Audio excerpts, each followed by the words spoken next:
It all started 300 years after the Great Disaster. Magic spiraled out of control. The demon race descended from the skies and began a long, brutal war against humanity. After that war, the human population dropped sharply, and society collapsed. 10 powerful people awakened great magic and created huge protective barriers. These barriers held back the invading demons, letting humanity survive for a while.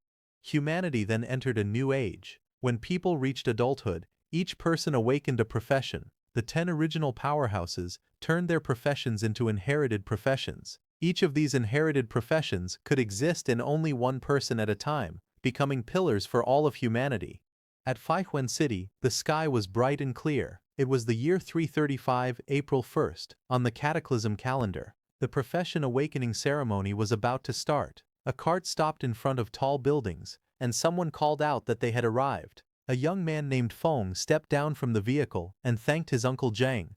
The large plaza was crowded. People gathered for the annual awakening test. Feng looked around in amazement, thinking the annual awakening test truly lives up to its reputation. It's packed. When people reached adulthood, they took the awakening test. Professions had different ranks: N rank, R rank, SR rank, and UR rank. Higher rank professions had stronger combat power, and those who awakened rare professions could directly enter elite academies. Young people walked among tall statues of past profession holders, praying for good luck. Feng watched them quietly. A voice from the crowd prayed to one of the statues, asking the great berserker to bless them so they could awaken at least an SR rank profession. But another loud voice came from the crowd, telling the people in front to hurry because the speaker's test was coming soon. Nearby, Feng stood silently watching the line. A girl prayed toward a statue, saying that she admired Lady Tianu since childhood and asking her for a blessing to awaken the most noble inherited profession. Hearing this, others thought it was funny and wondered who would daydream like that in broad daylight. Seeing those students, Feng then turned to someone beside him and asked what the people were doing. The other person looked surprised and asked Feng if he didn't know. He explained that there was a rumor that this year's test would produce a new inherited profession holder. He added that there were currently 4 vacant inherited professions, so it was natural that everyone was praying hard. Hearing that, Feng felt that everyone's eagerness to advance seemed stronger than usual this year. To him, that meant business would be good.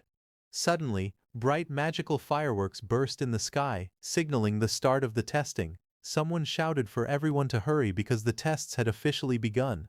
Inside the hall, the examiners read out the results one by one. They announced that Lin Hu awakened an R-rank profession at level 10 with 13 magic power. Then they reported Winza as an N-rank profession at level 8 with 8 magic power. After that, they announced Ji Fei, who awakened an S-rank profession at level 34 with 55 magic power, and Ji Fei was accepted. A student with short hair was shocked to hear that Ji Fei actually had 55 magic power, and he wished he had that much magic power too. When Feng heard that, he immediately held up a bright red tomato and asked that short-haired man if he would like a tomato that could increase magic power. The short-haired man looked shocked at the offer. He asked in disbelief if it was really a tomato that increased magic power. Feng explained that he was a spirit plant doctor and this tomato was a premium variety he had carefully cultivated. He also said that each tomato increased magic power by 5% within 5 minutes, and that each one cost only 5 gold coins.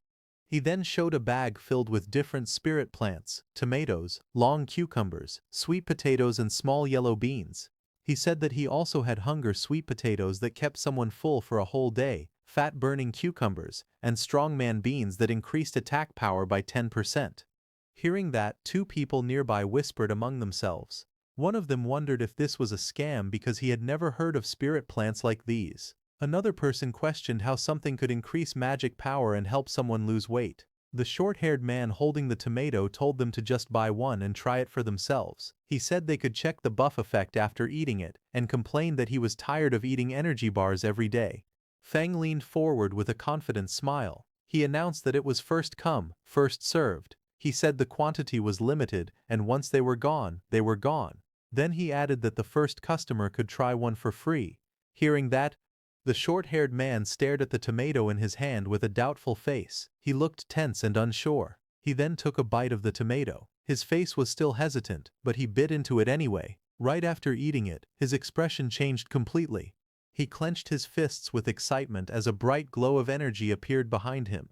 He shouted that his magic power really increased and that his body felt lighter. A blond young man nearby stared in shock and asked if he was seeing things because he knew that the spirit plant vegetables were developed by the Extraordinary Academy's agricultural department, and he heard they were usually supplied to SR rank professions. Feng told that man that this was a special promotion for the test convention since everyone here had the potential to become academy students. Hearing that, the blond man's eyes lit up, and he quickly asked Feng to wrap all of the vegetables for him.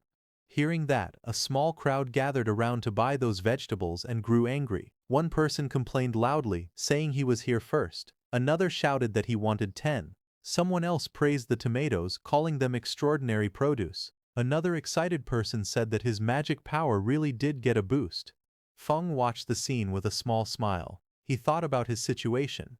He knew that even though he had only a farmer profession, ever since he maxed his level, all the vegetables and fruits he grew gave beneficial buffs. He admitted to himself that he used some marketing tactics, but the effects of his produce were real. After selling all of his vegetables, Feng sat alone in front of a certain shop. He was packing his bag quietly and was about to leave but suddenly noticed someone coming toward him. When he looked up, he saw that same blond man from before approaching. Seeing that blond man, Feng listed the things he sold: chestnut pumpkin seeds for 5 gold, flour rhino manure for 7 gold, grape winemaking sugar for 10 gold, and some magic power boosting potions worth 257 gold. After listing everything, he handed over 10 gold to that blond man and said it was his payment. This blond man was Feng's friend who helped him sell his vegetables by boasting about them as a customer. As the blond man accepted the coins, Feng complained that he didn't have enough money left to buy premium fertilizer for improving his fields. The blond man thanked him, calling him Brother Feng. He said the spirit plants were very useful and asked why he didn't grow more. Hearing that, Feng got annoyed and hit the blond man, asking if he thought growing spirit plants with such effects was easy. Later, the two of them walked together under a clear blue sky. The blond man said it was a shame because Feng had high talent since childhood, yet he was only. But before he could complete his words, Feng interrupted and told him to hurry home, saying Aunt Zhou was waiting for him. Then Feng walked alone under a bridge, thinking about what that blond man was saying. Although people called him a genius since childhood, he only awakened an N-rank farmer profession. He recalled that when he went to burn paper offerings for his deceased father, who had been an archdruid, he was scared his father might jump out of the coffin. Thinking positively, he said that maybe this was karmic balance, since he had a herbalist mother and an archdruid father, yet he became a farmer. But in truth, he was satisfied with his peaceful life. He felt relieved that he did not have to go to the battlefield and die like his father, and that his mother would not have to worry. As he walked forward, he said that even if it was only for his mother's sake, he must take care of their family farm properly. But suddenly a single drop of water fell on his face. He looked up in confusion. He asked himself why it was raining when the sky was clear, but wind suddenly swirled around him and a man came falling toward him from the sky. That man fell toward the street with a terrified face. Feng watched in shock as the man crashed into the ground. He panicked and wondered what was happening. He asked if the wall had broken or if demons had invaded. But before he could understand anything, that fallen man lying on the ground suddenly woke up. He was surrounded by broken stone pieces. His bag and a lantern lay beside him. The injured man on the ground held a small device tightly. With panic in his eyes, he spoke quickly that the inherited profession holder, Necromancer He Shao, had betrayed them and was trying to transfer his profession inheritance to the demon race. That injured man thought to himself that he needed to notify someone as soon as possible. But before he could act, a huge dark claw wrapped in purple light appeared above him. The claw's power made the air shake as it moved toward him. The man looked terrified as the purple energy surrounded him. Feng, watching from a distance, was shocked, wondering what was happening. He could not believe that someone could transfer an inherited profession to the demon race. He questioned if that was even possible. Suddenly, a demon-like figure whose whole body was covered in purple energy appeared and crushed that injured man. His dark voice echoed in the purple haze. He called that injured man a fool who saw everything, but instead of running, he was rushing to his death. That demon-like figure grabbed his shoulder and thought that if he hadn't been injured by forbidden magic, he would have escaped the city already. And once he transferred his inherited profession to the demon race, he would gain an immortal body. But since he had been delayed for so long, the academy had probably noticed his actions by now. But suddenly the demon's eyes narrowed sharply as it sensed something. At his side, Feng, while trembling, tried to sneak away from there slowly because he had stumbled into a murder scene. He thought that since the demon had not noticed him yet, he should quietly slip away. He began tiptoeing backward, trying to leave without making a sound. But before he could, that demon surrounded by swirling purple energy extended his hand toward Feng, asking if he had ever said Feng could leave. He grabbed Feng by the collar and lifted him into the air. The demon told Feng that the person who had just died was the famous Dean Yu Yi of the Extraordinary Academy. He said the dean died pitifully and asked if he should use Feng's blood and bones as an offering to honor the dead dean. Feng gritted his teeth as purple energy wrapped around him. He thought that this twisted pervert demon's magic power was terrifying. He could not break free at all. Holding his breath, Feng tried to stay calm. He asked himself if there was anything he could use, anything that could drive the demon away. Suddenly he noticed a small farming tool floating nearby, glowing with purple light. Feng extended his hand toward it and used his Farm Tool Mastery Max Skill's derivative skill Farm Tool Summoning. He reached out and grabbed the summon tool. As he gripped it tightly, he spoke in a firm tone. He said that making an offering was the kind of thing one should do personally, not rely on someone else to perform. Saying that, he struck the demon's hand with full power, telling the demon that he would descend to the 18th level of hell. Feng's attack injured the demon, who let go of him. The demon looked shocked, saying this was impossible. He could not understand how the kid, who clearly had a simple farmer profession, managed to injure him. As Feng broke free from the demon's hand, he backed away. To fight back, he looked around and saw a fallen tool on the ground near that dead man. He reached forward quickly and grabbed the object, which looked like a lantern-type device glowing with purple light. Feng activated that lantern, and a huge blue beam of energy shot toward the demon. The beam struck the demon with overwhelming force. To defend, the demon gathered purple energy. A dark, swirling sphere formed in front of him, with many purple tendrils stretching out like roots in the air. The impact caused a massive explosion of purple and blue energy. Dust filled the air. When the smoke began to clear, the demon stood again. His armor cracked, his expression filled with rage. But before that demon could attack, strange purple spinning shapes appeared in the air above Feng. Purple markings circled around him from every direction. The demon immediately recognized those shapes and, in frustration, said it was the array dancer's marking formation. That demon crouched low as purple energy swirled around him. He glared forward with sharp eyes and said that if he could not escape, he would simply possess Feng's body and leave. Purple energy wrapped around the demon's body as he charged at Feng with full speed, giving Feng no time to even react. Feng let out pained sounds as the demon entered his body. The swirling energy closed around his body, pulling him toward the dark figure. Inside Feng's mind, the demon smirked and told Feng that even though he had the lowest profession, his talent was still decent, and he should feel lucky to become his vessel. Hearing that, Feng laughed nervously. Blue energy circles moved around him as he spoke. He said that he had been training since childhood without skipping a single day, so if the demon wanted to take over his body, he would have to work a little harder.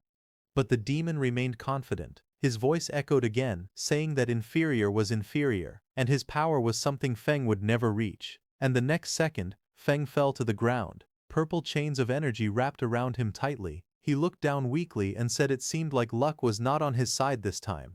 His hand slowly reached out toward a knife lying just within his reach. As his fingers stretched toward it, Feng grabbed it and raised the sharp knife in his hand while dark purple energy surrounded him. His eyes were firm as he told the demon that they should both go down together happily.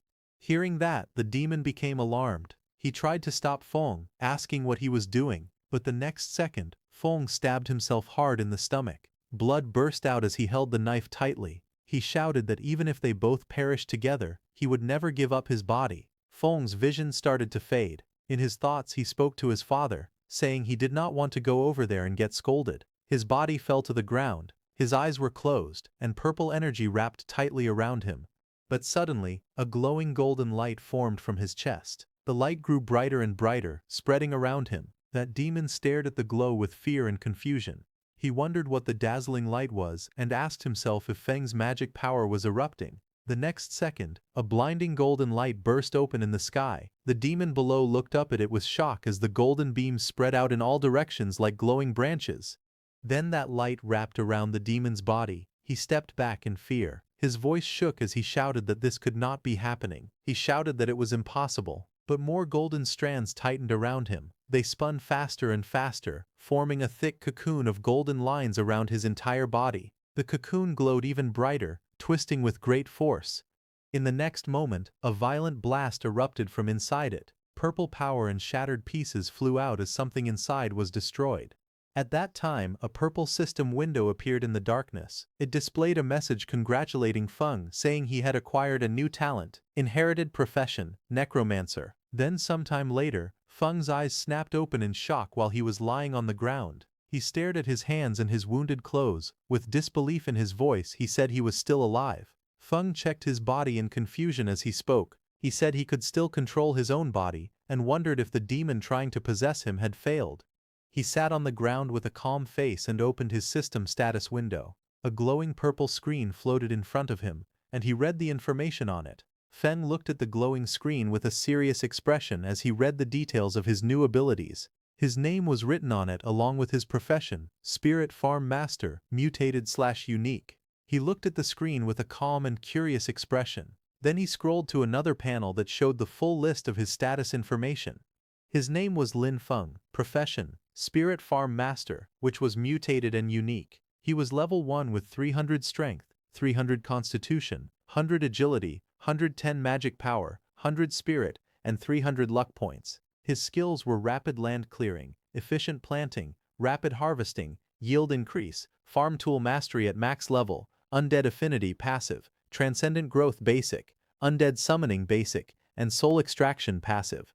Feng stared at the screen closely. His eyes widened as he realized that his level had reset to 1, but all his maxed-out farmer attributes were still there. Looking closely, he found that his magic power had increased as well because of that demon's soul force. With this, he realized that once he leveled up again, his attributes could break past the old limits of the farmer class. But he looked annoyed as he read the list of new skills. Among them, he noticed the undead summoning. He muttered that he could actually summon undead, but he hoped it would not summon that guy. Feng activated his farming skill, and in his left hand green energy swirled around his fingers. In the next moment Feng raised his right hand and used the other power he was feeling before. This time purple lightning-like energy wrapped around his fingers. He stared at it with shock, watching the power rise through the air. Then Feng combined both of those energies and saw green and purple energies mixing inside his hand. He slowly realized what was happening. The farmer's magic power was merging together with the undead magic power. His face turned tense. He closed his eyes for a moment as he understood that something inside him had changed. He saw his glowing profession chart filled with symbols. He saw a green calm chart, and then he saw another chart releasing violent purple lightning. His profession tree was forming new branches. With a worried look, he realized that his profession tree had split. He had not changed classes. He had gained an additional profession. Feng stared at it in disbelief. He recognized one of the symbols of that purple chart and understood what it meant. That demon who entered his body earlier was actually an awakener of a legendary inherited profession, Necromancer. He looked at that demon's purple figure lying on the ground and wondered in disbelief if this guy was a necromancer. The profession tree continued glowing. Purple electricity ran across it. Feng looked at his own hand again. A swirling green-purple power pulsed inside his palm. He could feel that the power still did not belong to him. He became anxious. He knew that if he couldn't tame this energy and fully turn it into his own power, something dangerous would happen. His farmer profession would collapse, disappear, and his consciousness might be devoured by that demon again. Feng covered his face embarrassed. He glanced at the profession tree and thought that the yellow color on his own farming icons looked dirty and earthy. Feng stood inside a glowing purple magic circle. Purple runes floated around him as he raised his hand and activated the skill Undead Summoning. Right after that, purple energy cracked the ground as the space around him shook. Broken pieces of the ground floated into the air as purple lightning hit the necromancer and the human he killed before. The purple energy swirled wildly as something began to appear inside the circle. Two figures slowly formed from the purple light. One had a body shining like a pale blue phantom. He was Yue, level 1 undead sage. The second figure appeared glowing bright purple with sharp armor and long hair. He was He Xiao, level 1 undead wild hunt. Feng looked at them and realized it was really that human and the necromancer. Even though their levels had been reset, all their abilities were still preserved and they could level up again. After all that commotion, he knew the law enforcement squad was on the way, so he needed to leave quickly. He immediately turned to leave because he also understood that no one would believe an ordinary farmer could kill two extraordinary individuals. Instead, if anyone found out about his current situation, it could bring serious danger to him. So Feng walked away with his backpack. But he was determined, and said that the urgent priority was to find a place that could give him protection, resources, and high-tier land. He wanted a place where he could test and control his dangerous new power and turn his dad's theories into reality. Then one day later, Feng went to his family farmland, which was clear and bright. Feng walked along the open fields, looking troubled. He thought about how a full day had passed, yet the necromancer's influence on his profession still had not faded. But leaving that aside, he opened his laptop to watch the news. A man in a suit appeared on the finance channel. He greeted the audience and announced that the day marked the birthday of a veteran agricultural teacher. Back on the farmland, Feng inspected a young plant in his hand. Purple lightning wrapped around his fingers as he examined the sprout closely. He noticed that every crop affected by his new power was turning strange. Around him, the mutated plants grew unnaturally. Green vines thickened, stretching under a sky filled with purple energy. The stems twisted into complex shapes, forming net-like structures that shimmered under the sun. Soon, one plant swelled into a large cabbage-like bulb. Purple energy pulsed from within its leaves. The bulb shook and then burst open, releasing thick smoke. Suddenly, a long dark vine shot out and grabbed a small bird mid-flight. Sharp purple spikes rose from the plant as the bird struggled in the air. Feng looked at it in shock. His mouth hung open as he stared at the monstrous plants spreading across the field. He raised his voice in disbelief, wondering what he was even looking at. Panic crept into his face as he realized the danger. If people saw these strange creations, he feared they would mistake it for a demon invasion. Feng immediately grabbed a shovel and started digging, saying that he needed to dispose of the mutated crops as fast as possible. He stared at the cabbage he had just disposed of, and thought about how his new magic power had caused terrifying mutations in ordinary plants. He wondered if by guiding this power properly, he could use it to grow crops on purpose. Thinking about it, he believed that if he learned to control this power, he might create the special plant varieties his father had imagined but never succeeded in cultivating. He imagined growing high-value crops that could raise a person's profession level. While he was thinking all that, urgent news suddenly appeared on the television. A serious-looking news presenter announced that inherited profession holder Necromancer He Xiao had started a rebellion the previous day and had killed Dean Yueye. The anchor stated that He Xiao's crimes were severe. He also said that anyone with information would be rewarded, and helping him in any way would be treated as a crime. Feng watched the screen quietly. He thought to himself that things had unfolded exactly as expected. He reminded himself that he must never let anyone find out he possessed the necromancer's undead power. He looked around at the equipment stacked against the wall and thought that he needed to give proper names to his undead servants so they could pass inspections. Otherwise there would be trouble. Suddenly an idea popped up in his mind, his eyes lighting up as if he had just come up with a clever idea. He said that he would simply call his undead servants farm servants, because his profession panel already listed him as a spirit farm master. To him it sounded completely normal for a farm master to have a few servants. Just as he was thinking, the news reporter announced that, in order to deal with growing demon pressure, the Extraordinary Academy was expanding its enrollment. The reporter explained that anyone who passed the assessment would receive resource support from the Academy, and would even be given private estates capable of producing high-tier crops along with special subsidies. The reporter added that enrolled students would be able to hire farmers to help them grow high-recovery crops. Hearing this, Feng thought that the Academy's land was safe, fertile, and well supported with resources. He realized that this was exactly what he needed right now. He thought about his own situation. His necromancer identity was a dangerous secret, like a ticking time bomb. But Spirit Farm Master, to everyone else that was just a harmless farmer. He told himself that he had to get into the academy no matter what. Then some days later, at the Extraordinary Academy Registration Plaza, inside the registration hall, a row of examiners in black suits sat behind a long desk. One of the men asked for the next applicant's information. He looked up and said in a flat tone that they needed the applicant's name, age, awakened profession, and level.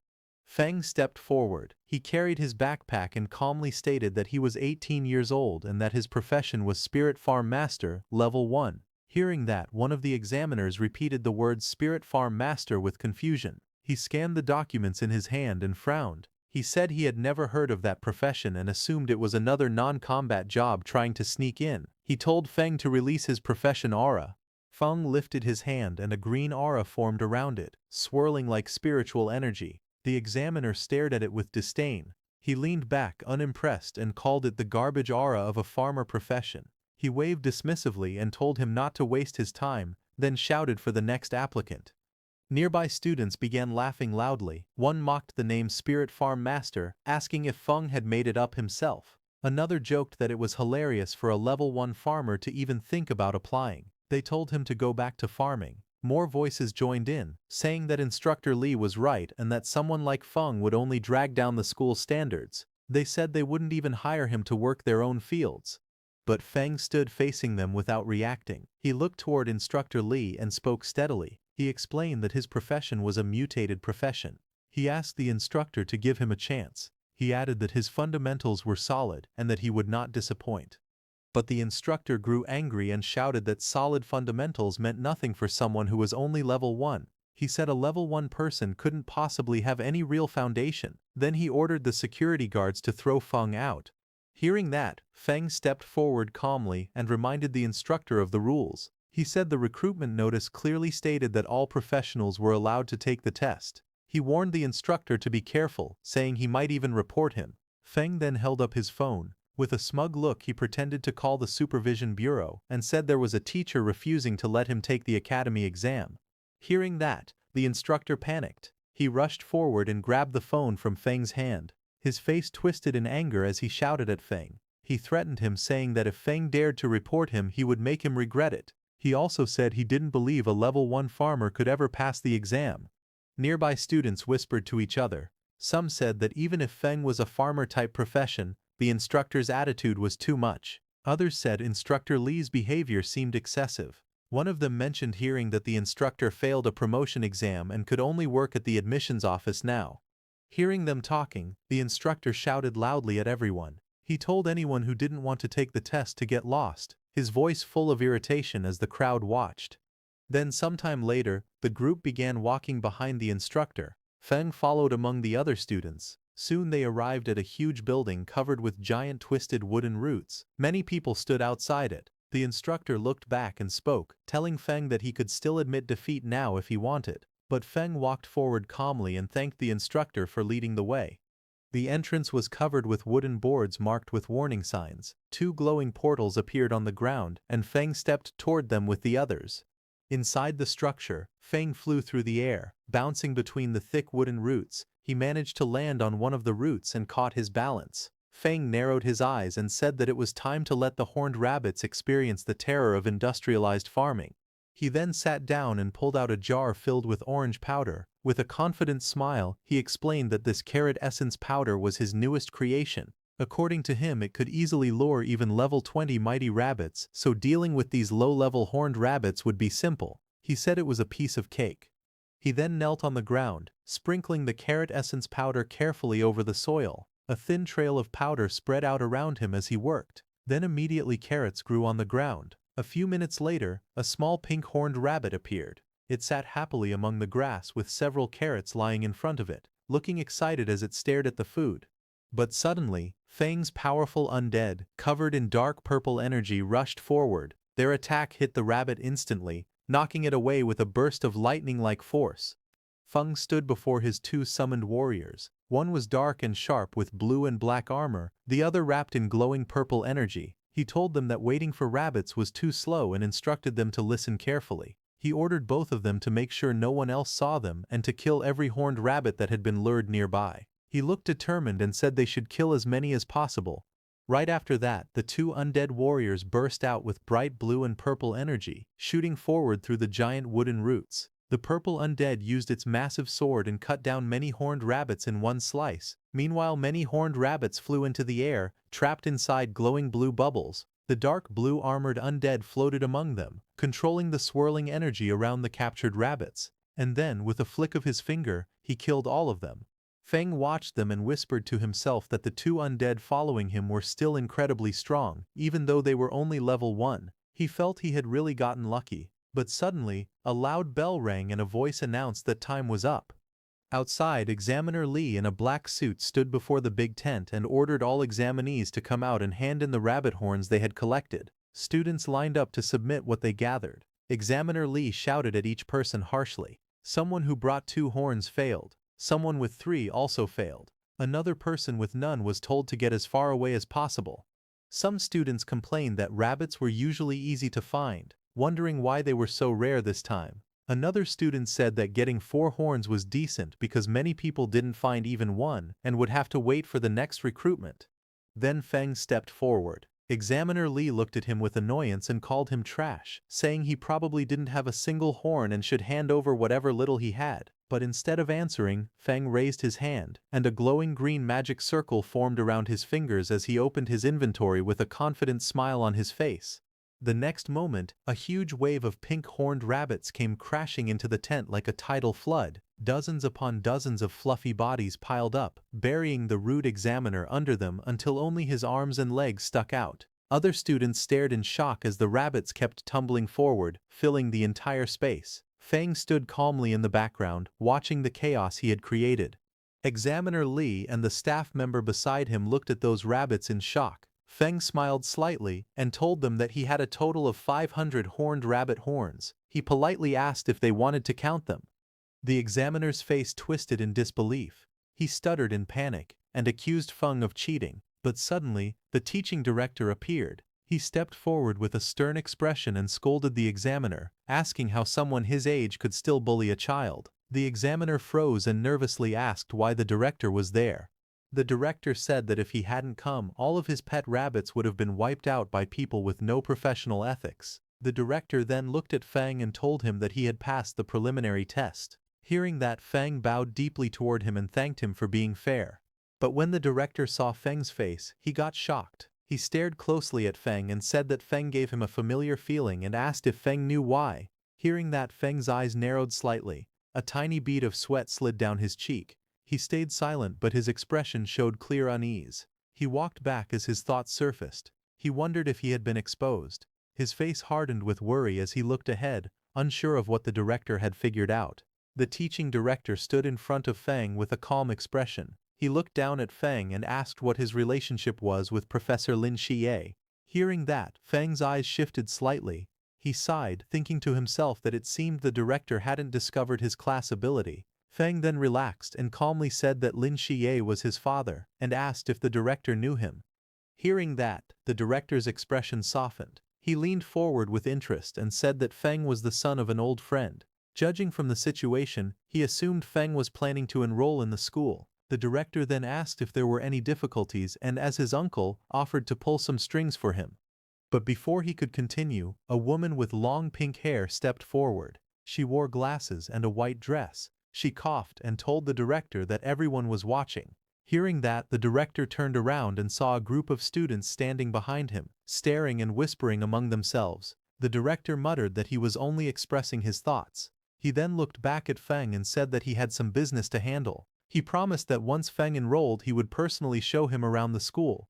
The director walked away, and the next second his body was surrounded by swirling smoke and he disappeared. Feng watched him leave, a bead of sweat trailing down his cheek as he wondered why the teaching director gave off such unreliable vibes.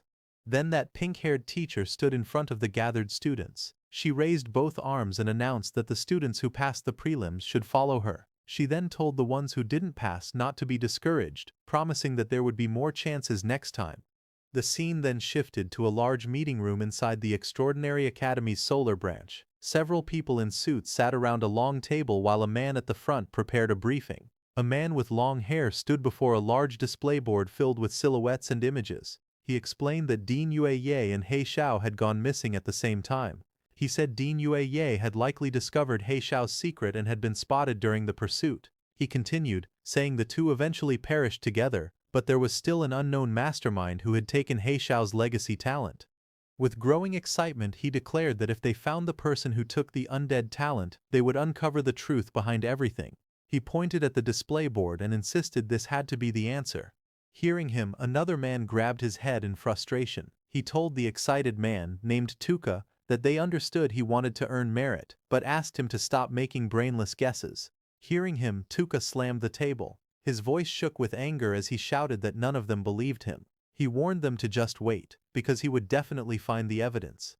Across from him, the two people seated at the table stared back nervously, sweat dropping down their faces. As Tuka left the room in anger, a woman asked her companion if it wasn't bad to let Tuka leave like that, since he was connected to the Duke. Hearing that, the man turned to her in surprise.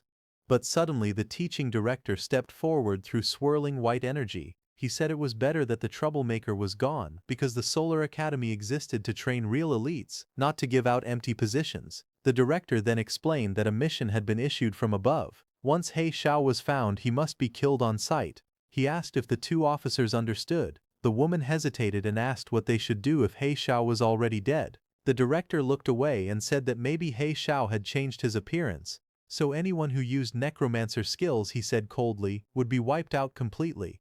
Meanwhile, in the mission hall of the Extraordinary Academy, many students gathered under the bright lights. A glowing blue portal floated behind the podium, casting light across the room as students chatted and waited. Then suddenly that pink-haired teacher came out of the portal and stood at the podium and began announcing the mission.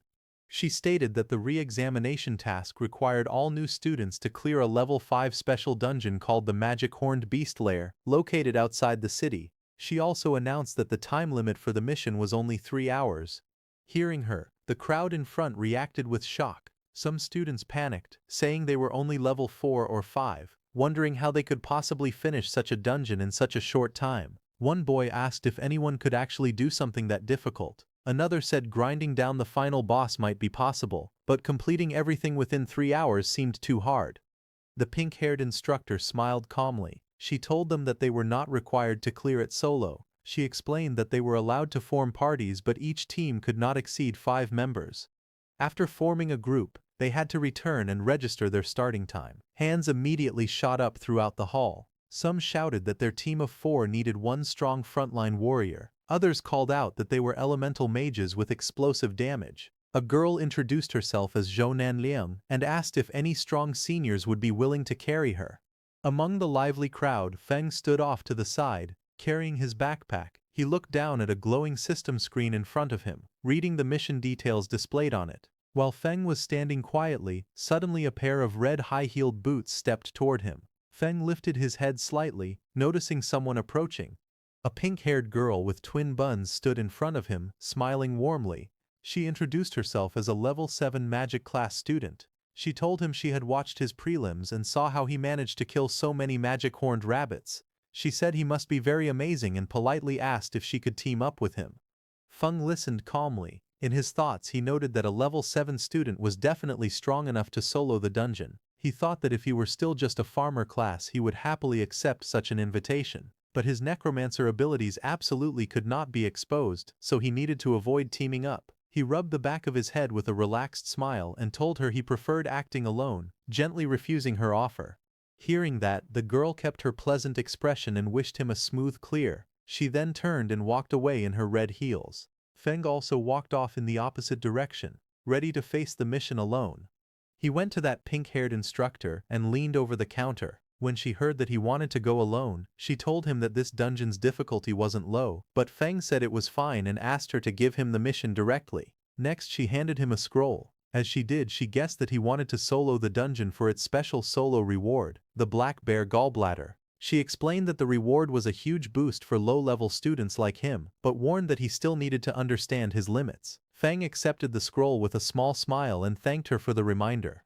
The scene then shifted outside the Magic Horned Beast Lair dungeon. A massive portal shaped with jagged bone-like structures swirled with bright blue energy. Several academy staff members stood guard in front of it. Feng walked toward them. One staff member stepped forward and asked where his teammates were, but Feng replied that it was just him. Hearing that, both staff members looked at him with concern. One of them told him that a level 5 dungeon was too dangerous for a single person and advised him to find teammates before entering.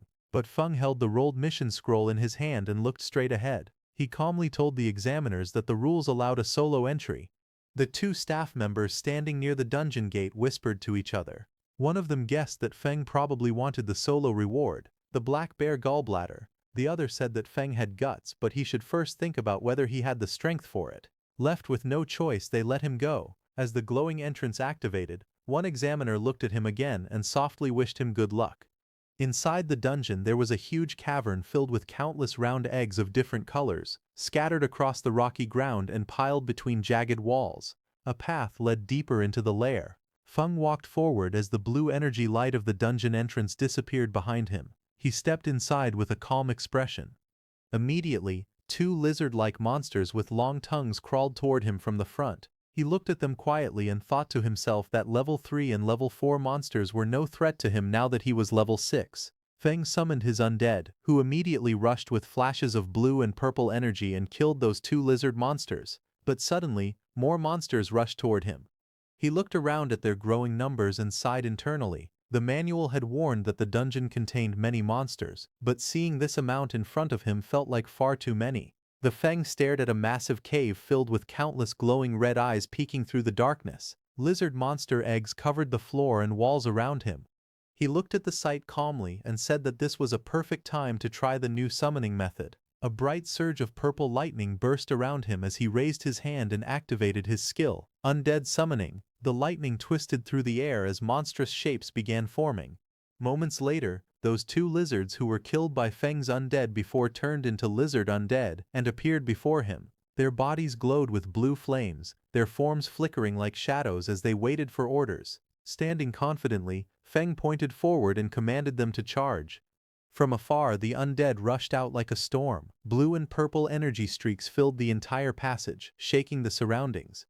Behind Feng, his two humanoid undead stood on the rocks, watching the advance. Watching those lizard undeads, Feng realized that beast-type undead kept some traits from when they were alive. They were aggressive but had low intelligence and could only follow simple commands. Feng observed them quietly. He noted that they consumed less magic power than others, but he wondered if they could do small chores like carrying water as well as fighting. Feng then sent his humanoid undead too. Those humanoid undead rushed forward, leaving trails of blue and purple light behind them. Both moved with sharp, deadly energy. The purple undead took out his long swords and struck first, swinging his long sword through the air. Powerful purple lightning wrapped around him as he slashed at the flying creatures in front of him. His attack scattered feathers and light everywhere. The blue humanoid undead formed hand signs and cast a spell. Blue energy gathered around him as countless glowing projectiles shot forward like energy balls, trapping those flying bird-like monsters. Watching those humanoid undead, Feng realized that they had higher wisdom. They could use the skills they had when they were alive and fought with more flexibility. Feng smiled with his hands on his hips, thinking that in the future he could let them handle chores like weeding and fertilizing the fields. By now, Feng's lizard undead had finished killing. Feng raised his hand and used his undead summon skill again. Sharp spear-like streams of magic shot outward as several lizard-shaped monsters' dead bodies blasted with necromancy energy. Suddenly, a bright system window appeared in front of him. It displayed a message saying he had leveled up to level 7. Now behind him many lizard and bird undead emerged. Their bodies burned with blue flame and their eyes glowed sharply as they floated around him. Feng looked calm and simply said that the efficiency was not bad. Feng then walked forward through the tunnel and reached a large chamber. Feng was amazed to see that he had reached the boss room in just half an hour. Suddenly, a loud metallic crack echoed as thick chains snapped apart. The ground shook as a giant bear-like monster came out of that massive cave. Its eyes glowed white, and chains still hung from its body while it roared across the chamber. Feng looked at the boss with a sharp expression. He said that since this was the boss, it was perfect for testing overall combat power. He called for all his undead to come out. All of Feng's humanoid and beast undead appeared behind him. Energy swirled around all of them as they lined up at his command. Feng then issued his orders. He told Heishao to handle the frontal containment. He told Yueye to curse and weaken the boss. He instructed the other undead units to attack the boss's joints and its eyes. On his command, all of his undead charged at the giant bear monster standing in front of him. They continuously attacked across its fur as it struggled and roared. In front of it, Feng sat calmly on a mat, a small snack box and his backpack beside him as if he were having a quiet break while the battle raged. He watched the ongoing fight and noted that the coordination of his undead was getting smoother. He was eating grapes, and system notification points popped up saying his magic power had recovered by 666 points, and it kept increasing as he ate more and more grapes. Then Feng's purple undead lunged at the chained boss. The boss monster swung its claws, but it did no damage to the purple undead, and it got closer to the boss. The purple undead collected huge amounts of lightning energy in his hand and punched the boss monster. His punch was so powerful that the whole ground exploded with a huge explosion. It was a massive burst of energy that swallowed the monster in blinding light. Immediately, a system notification appeared in front of Feng, showing that he had leveled up again and became level 8. Just as the bear monster died, a pile of glowing reward pouches appeared on the ground, shining with warm golden light. Feng immediately crouched down and examined one of the rewards in his hand. It was a strange red organ floating above his palm. Looking at it, he frowned in disappointment. He commented that the reward only increased his constitution by 10 points. To him, that was useless, nowhere near the improvement he could get from the supercrops he grew himself. But suddenly another system notification popped in front of him. It stated that the system was calculating the dungeon rewards. It confirmed his current classes, Farmer and Necromancer, and would distribute rewards for both. Immediately, 2 golden chests emerged before him, glowing with brilliant light. Feng was shocked to see them and realized that the dungeon settlement had actually given him 2 sets of rewards. He wondered if it was because he had dual classes. Then a sudden idea flashed through his mind, and a confident smile formed on his face. He said that if dungeon settlements could give double rewards, then there might also be a way to manipulate the crops he planted to receive even more benefits. Then after clearing the dungeon, Feng left the dungeon. As he walked out, everyone there, all the hunters, were shocked to see him.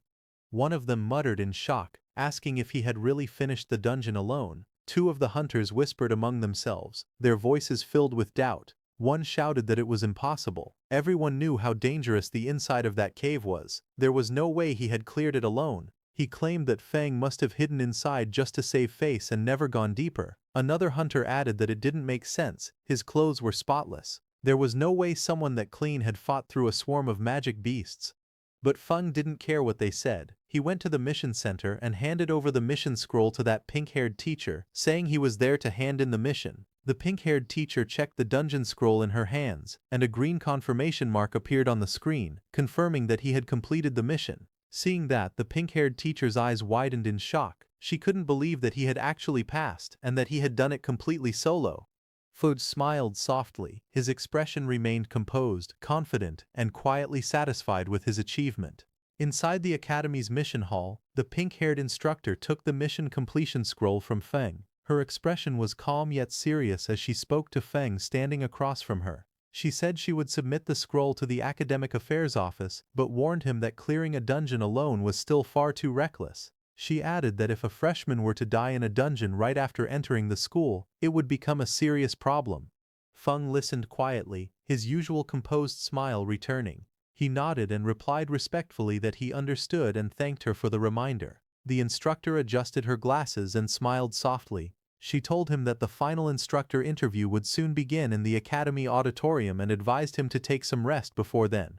Feng nodded again and turned away, walking down the bright hallway with his hands in his pockets. Behind the glass walls, a few upperclassmen noticed him leaving. They whispered among themselves, watching curiously as he disappeared around the corner. Seeing those upperclassmen watching Feng, the pink-haired instructor sighed lightly and pushed up her glasses again. She thought to herself that she hoped this experience would teach Feng a lesson. Being too bold or impulsive in the academy could easily lead to trouble. Outside, Feng walked through the academy's forest path. Sunlight streamed through the tall trees as a faint light barrier shimmered between the woods. Feng walked quietly through the forest path when he suddenly sensed something behind him. His eyes narrowed slightly as he realized that someone was following him. Behind the trees, a group of 3 boys hid awkwardly, each holding a cloth in front of themselves as they tried to stay concealed. Feng kept walking forward, lifting his hand casually as a faint purple magic circle appeared around his fingers. A little farther back, the 3 boys whispered nervously among themselves. One of them frowned and said that since Feng could clear a dungeon alone, his strength must not be simple. He worried they might mess up. Another one waved it off. He said that no matter how strong Feng was, he was still under level 10, so his strength had limits. The third added that Feng had just finished a dungeon, so his energy consumption must be high. None of them had seen him recover yet. Their confidence slowly returned. One of them smirked and said they would crush him with numbers. Another reminded the group how badly they wanted the demon bear gall that increased stamina by 10. When they saw Feng walking away, one of them urged the others to hurry and catch him. They shouted at him from behind, calling out, "Hey you farmer, stand still." Feng stopped and turned his head slightly. With a calm expression, he asked if they were shouting at him. The group stepped forward with aggressive confidence, surrounding him. One of them mocked him, asking if he wasn't afraid of bursting from taking so many rewards by himself. Another insisted he must have gotten lucky inside the dungeon and found something valuable by accident. He demanded that Feng hand over the demon bear gall and the skill scroll. All of them flared their combat energy, their bodies glowing with blue light. One boy pointed at him and warned that if he didn't act sensibly, they would show him the true power of a combat class. Meanwhile, Feng stood still, facing them quietly. Feng looked at the group surrounding him and asked calmly why, out of so many examinees, they had chosen him. One of the boys stepped forward, pointing at him with an exaggerated expression. He asked if Feng really didn't know the reason or if he was pretending. Another student explained that the exclusive reward for a solo dungeon clear, the demon bear gall, was a valuable item that added 10 stamina. He said that something so good was not something a farmer like him should be holding. Hearing that, Feng did a comparison in his mind of the demon bear gall, which increases stamina by 10, with his stamina watermelon, which also increases stamina by 10. Feng squinted slightly and wondered if something that added 10 stamina was really that amazing. He thought about the watermelons he grew every summer, which also added plus 10 stamina without needing to fight through a dungeon. Then he lifted his hand and took out the demon bear gall from his inventory. Red energy curled around his fingers as he showed the item in his palm. He asked if the thing they were talking about was this. Seeing that, the man with the short hair immediately lunged forward with an angry expression. He stretched out his hand toward Feng and shouted for him to give the item to him. But suddenly a fireball exploded between them the moment he reached out. A violent blast of fire and smoke burst outward, filling the area with heat and golden light. The shockwave pushed the short-haired man back as he stared at the spreading flames in surprise. In the next second, a pink-haired girl rushed in. She held her staff in front of Feng and glared at the troublemakers. She demanded to know what they were planning to do. She reminded them that private fighting was forbidden in the academy and warned them that they could be disqualified. The short-haired man raised his weapon and tried to explain. He insisted that the matter had nothing to do with the pink-haired girl and that it only concerned Feng behind her. But the girl stepped forward without hesitation. Her eyes narrowed as she said that if she couldn't stand what she saw, then it absolutely had something to do with her. She lifted her staff, flames swirling around her as she made her final threat. She told them to leave immediately, or she would report everything to the instructor and see who would suffer more. Hearing that, the man with the fierce grin looked straight ahead, his expression full of arrogance. He spoke with confidence, saying that reporting the matter would only work if she even got the chance, and since she insisted on protecting the farmer, they would deal with her as well. He raised his voice and shouted to his group. He ordered his brothers to attack quickly, telling them to finish the battle fast. Two of his men rushed forward together, each holding a weapon glowing with blue energy. They charged toward Feng and the pink-haired girl standing in front of him. As they came closer, Feng quietly observed the girl. He noted that she was currently a level 7 class user, which meant she should be quite strong. He wondered if she was capable of handling all these small fry by herself. The girl, however, glared forward with clear anger in her eyes. She said that their methods were truly dirty. Then she turned slightly and asked Feng beside her if he would like to join forces. But before she finished speaking, she spun around in surprise. Feng was already running away at full speed through the forest, leaving her behind without hesitation.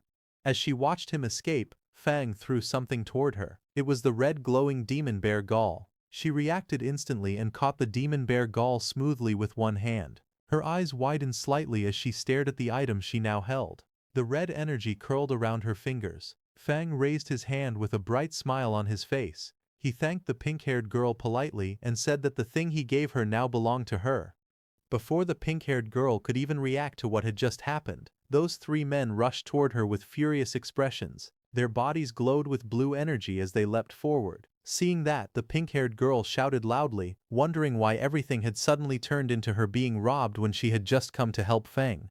The scene then shifted to a quiet room. It was a temporary independent restroom. Inside, Feng sat on a sofa with a towel around his neck. He took several scrolls out of his backpack and wondered why the skill scroll he got from the dungeon was useless to him. He paused for a moment. His eyes narrowed as an idea struck him, and he wondered if it could be like that. Feng then held the scroll between both hands. Green and purple mana surrounded it as he injected his energy into the scroll. That energy swirled around it like flames, and in the next second a system window suddenly appeared, stating that he had realized a new skill called Special Cultivation. Another window explained the skill. It was a beginner-level special cultivation skill that allowed him to use mana and certain materials to strengthen undead summons. It said there was a chance to increase their level, their quality, or give them new skills.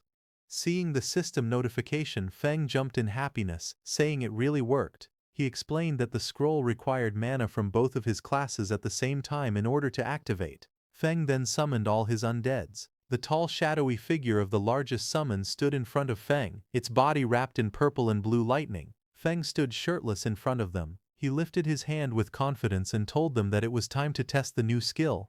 Green energy flickered around Feng's fingers as he focused. His expression stayed calm as if he already knew the result. The tallest summon, Hei Kui, was the first to react. Purple flames burst from its body as its power rose sharply, and a glowing message appeared beside it showing that it had advanced from level 6 to level 8. Next, the summon with the icy armor, Yu Ye, was covered in swirling blue energy. Its strength climbed rapidly, and it rose from level 6 to level 8 as well. The demon-horned bear followed soon after. Blue light wrapped around its heavy frame, and its level jumped from 7 to 9. Two smaller summons, the horned lizard and the horned eagle, glowed together in bright blue light. Their combined levels increased, rising from level 5 and 6 to level 7. Watching all of this, Feng tilted his head slightly. A small smile appeared on his face as he nodded in satisfaction. He said softly that it was not bad at all. He stood facing his newly empowered summons. Purple and blue energy stormed around their bodies. The huge figures of Hei Kui and Yue Yu towered in front of him, both stronger than before as they waited for his next command. Watching them, Feng lowered his eyes, and a quiet thought formed in his mind. He said that the only bad thing was when he would be able to obtain new fields because he couldn't bring himself to ruin the fields at home just to experiment on new crops. Then sometime later, he walked out of his room, wearing casual clothes and a backpack. He stepped through the doorway with his hands in his pockets, but as he was closing the door, suddenly that pink hair appeared and called out to him. She brought up the demon bear Gaul. Feng turned slightly, and lightly smiling, told her that the demon bear Gaul was hers. Hearing that, the pink-haired girl's eyes widened. She held a small package tightly against her chest and shouted that the item was very valuable. Hearing that, Feng stared at her with a tired expression, his eyes half open. He muttered that there was no need to treat such rotten material like a treasure, and after saying that, he left from there. The girl froze. She repeated his words in disbelief and asked if she had heard correctly, rotten. Feng left the resting area and walked deeper into the forest where tall trees covered the area. He was very deep in the woods. He looked left and right and thought that there shouldn't be anyone around. After confirming that no one was around, Feng activated his skill and purple energy gathered around his hands. He wondered what effect the new skill had on crops. The purple energy spread toward two nearby plants, wrapping around them. The plants reacted as the power hit them, growing in some strange way. Feng looked at the plants with a confused face and commented that they looked no different from before when he used his skill on his farm, but suddenly, his eyes widened as he realized something was different. In the next instant, the plants exploded into a huge transformation. A monstrous flower burst upward with sharp teeth and vines rising high above him as purple energy shot around the forest.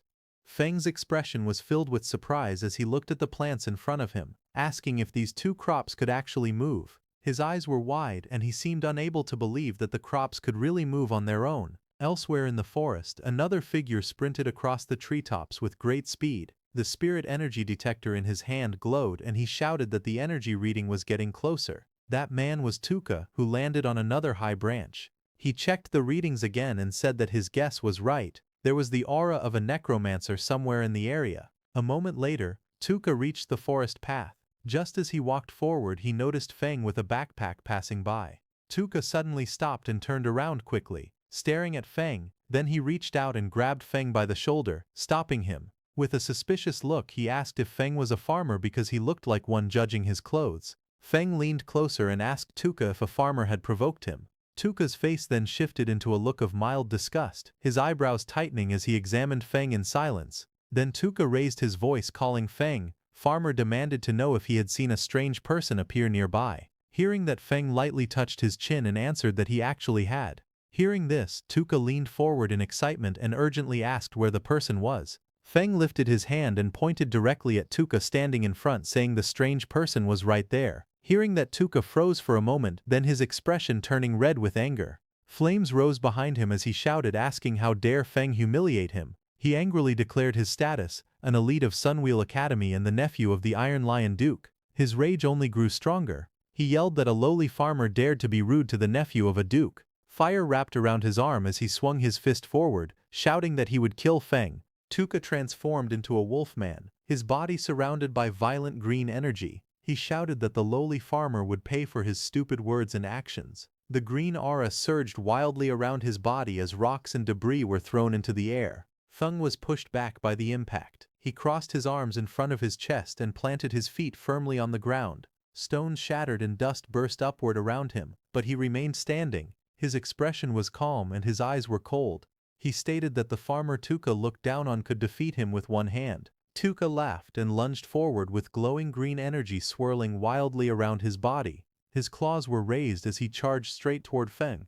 He shouted for him to taste his attack. However, Feng's expression remained calm. As he noticed something strange, he thought that although he didn't know why the aconite from his field had changed after being corroded by undead magic, it had gained a paralytic effect. He said that the last time he tested it, he had been numb and stuck in bed for an entire day. He added that grinding the aconite into powder really worked as a narcotic. Tuka's face twisted as he inhaled the narcotic. Dark particles and green energy clung to his fur. Moments later, his eyes spun, stars circling above his head. His body swayed unsteadily, and his whole body started feeling dizzy. He looked down at his own body in panic and demanded to know what had been done to him, shouting angrily as he asked why his strength had suddenly disappeared. Feng stood calmly in the forest. He raised his fingers to his nose casually as he walked forward.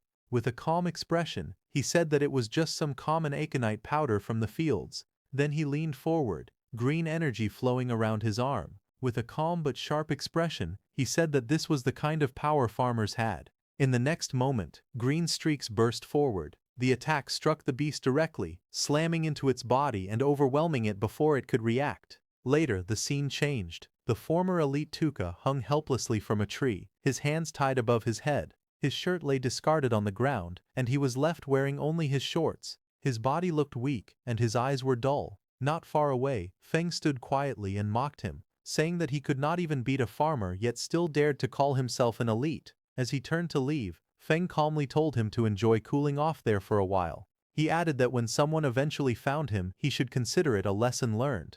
Just then, an announcement echoed through the area, calling all candidates to gather in the auditorium for the instructor interviews. Standing in the forest, Feng paused. Realizing the interviews were starting, he muttered that he needed to hurry.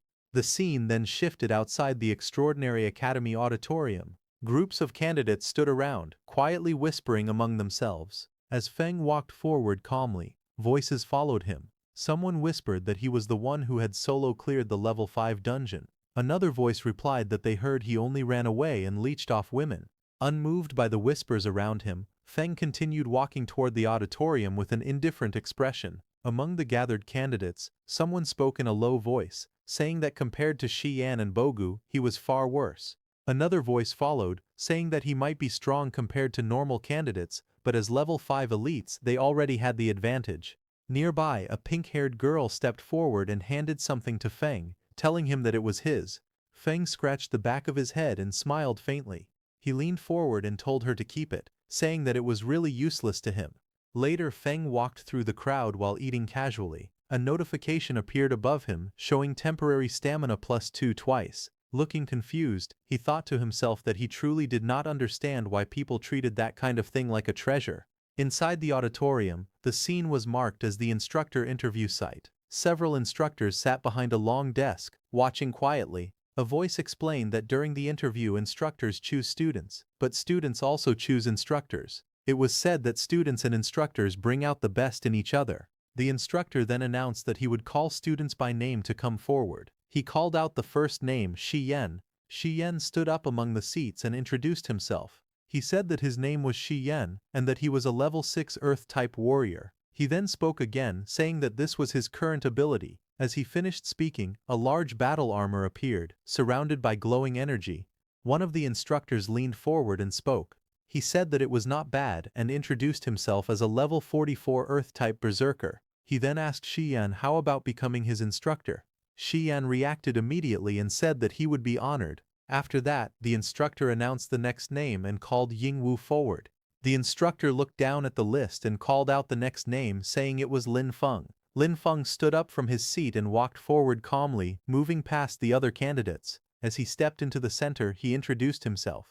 He stated clearly that his name was Lin Feng and that he was a level 8 spirit farm master. As he spoke, green energy rose around his body, surrounding him as he stood there in silence. The two female instructors watched Lin Feng from their seats. The woman with pink hair commented that reaching level 8 at his age was very impressive. The woman beside her leaned closer and reminded her to look carefully, saying he was still just a farmer. Across the table, another instructor leaned against his colleague and spoke casually. He said that their extraordinary academy trained talent for the front lines, not ordinary people meant to be cannon fodder. But he also admitted that Lin Feng had performed very well in both the preliminary and second tests. The main examiner adjusted his monocle and looked at the others. He cleared his throat and suggested that since everyone had different opinions, they should run a combat ability assessment for Lin Feng. After hearing this, the instructors began giving their responses one by one. The man with long dark hair crossed his arms and said he agreed. The woman with pink hair smiled and said it worked for her. Another instructor leaned back casually and said he didn't mind at all.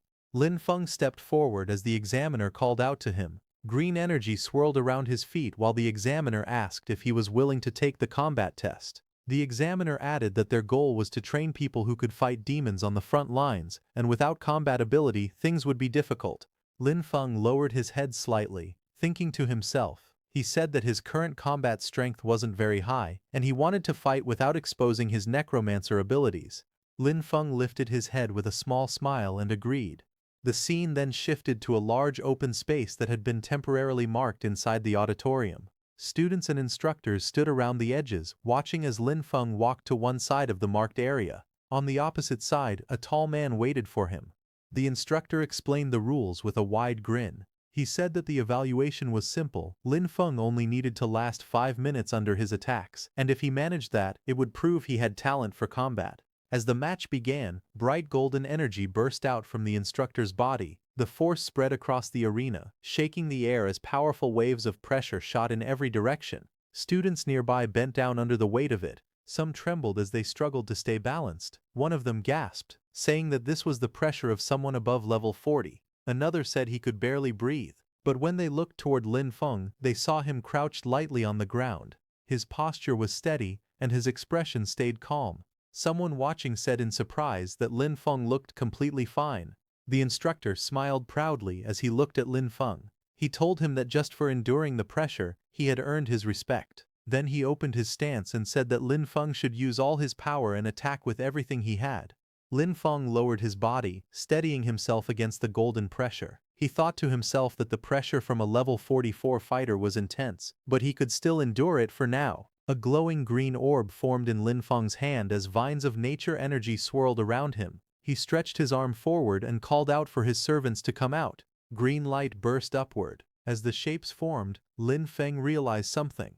By covering the undead in nature magic, he could hide their undead aura. The summoned figures rose, wrapped in bright green vines and leaves, completely concealed by the nature energy surrounding them. Lin Feng stood beside the glowing green figure he had summoned. The large creature looked like a cabbage-shaped bear covered in swirling nature energy. As he watched it, he thought that no one would ever guess this cabbage-looking bear was actually an undead summon. The creature stepped forward, wrapped in bright green vines. Its body glowed strongly, making it look like a rare mutant beast. From the other side of the arena, the instructor narrowed his eyes in surprise. He said that this kind of dense nature magic looked like a rare mutated profession.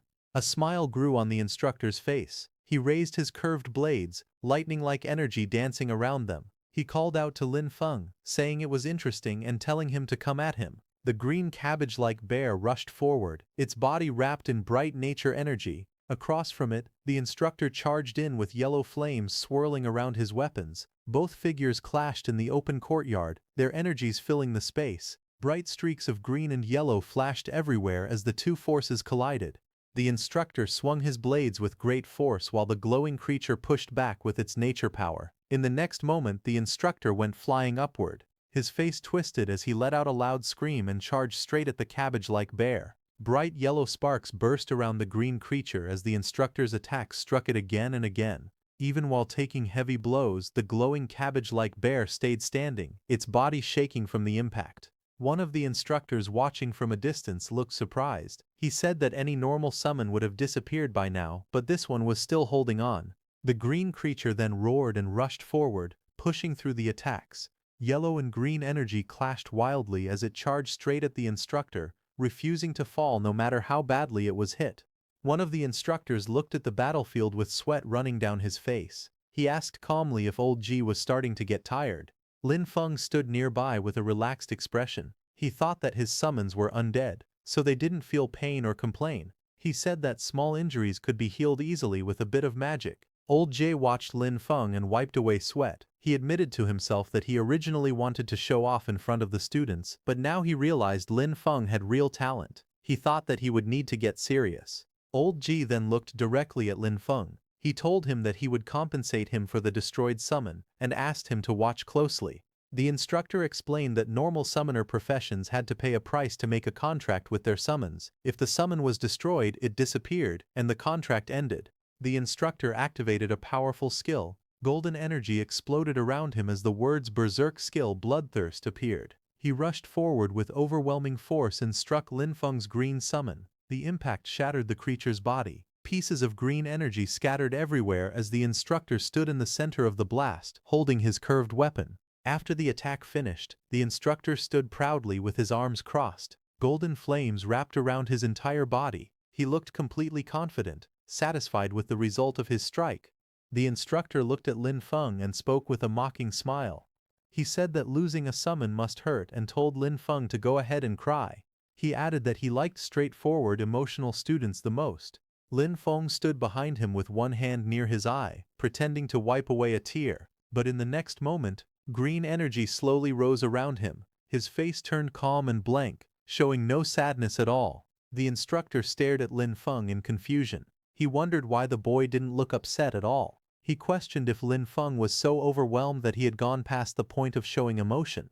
Just then, green energy suddenly spread out from Lin Feng's body, stretching across the ground like long twisting shadows. The green energy then rose sharply, wrapping around the instructor. The vines and shapes tightened around him, lifting him slightly as he shouted in surprise. He complained loudly, asking how many summons Lin Feng actually had and accusing him of playing dirty. The atmosphere turned tense.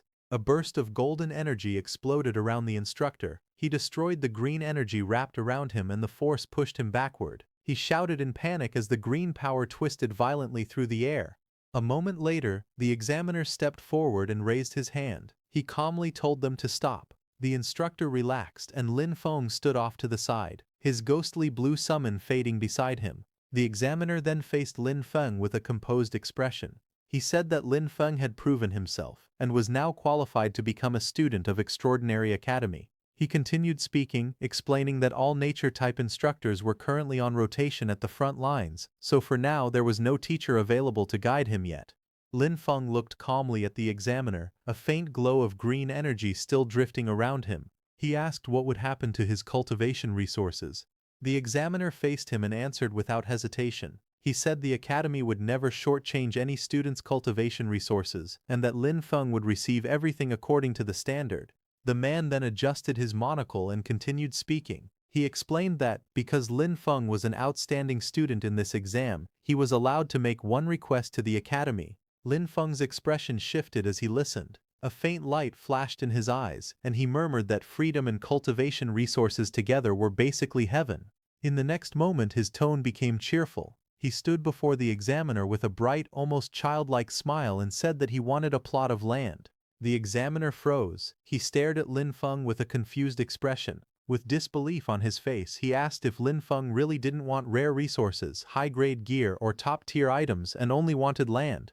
Lin Feng scratched the back of his head with a bright, carefree smile. He explained that his profession was Spirit Farm Master and said that he couldn't be a master without land. With a cheerful expression, he asked the director if he agreed. The director sighed in defeat. He stood with his hands in his pockets and said there was a training wasteland on the west side of the city that had been unused for a long time. He told Lin Feng he could do whatever he wanted with it. He also added that if Lin Feng had other requests in the future, he could come find him. Lin Feng stood opposite him with his backpack, bowing slightly as he thanked the director. The director told Lin Feng to go rest in the back and called for the next student. The scene shifted to a view of the school courtyard, where groups of students were gathered below the tall buildings. Images of the sky flashed by, and then the view moved to a wooden door with a sign that read Principal's Office. Inside, a file was opened, showing Lin Feng's photo and his information. Sitting at the desk, the principal looked through the documents. He raised his eyes slightly and commented that Spirit Farm Master was quite an interesting profession. Just then, a woman with pink hair rushed into the principal's office and announced that she had an urgent report. The principal looked up from his desk and asked what it was. She handed him a document. The report stated that Tuka, a member of their investigation team who had been tracking He Xiao, had been brutally killed by a necromancer. She explained that the body was found close to the auditorium and they now suspected that a necromancer had already slipped into the academy. The scene shifted to the Western City training wasteland. Lin Feng walked alone through a quiet forest path, holding a paper map in his hand. While studying the map, he muttered the location to himself and then smiled when he finally found the place marked on it. A moment later, green flames rose from his hand as the usage rights document activated.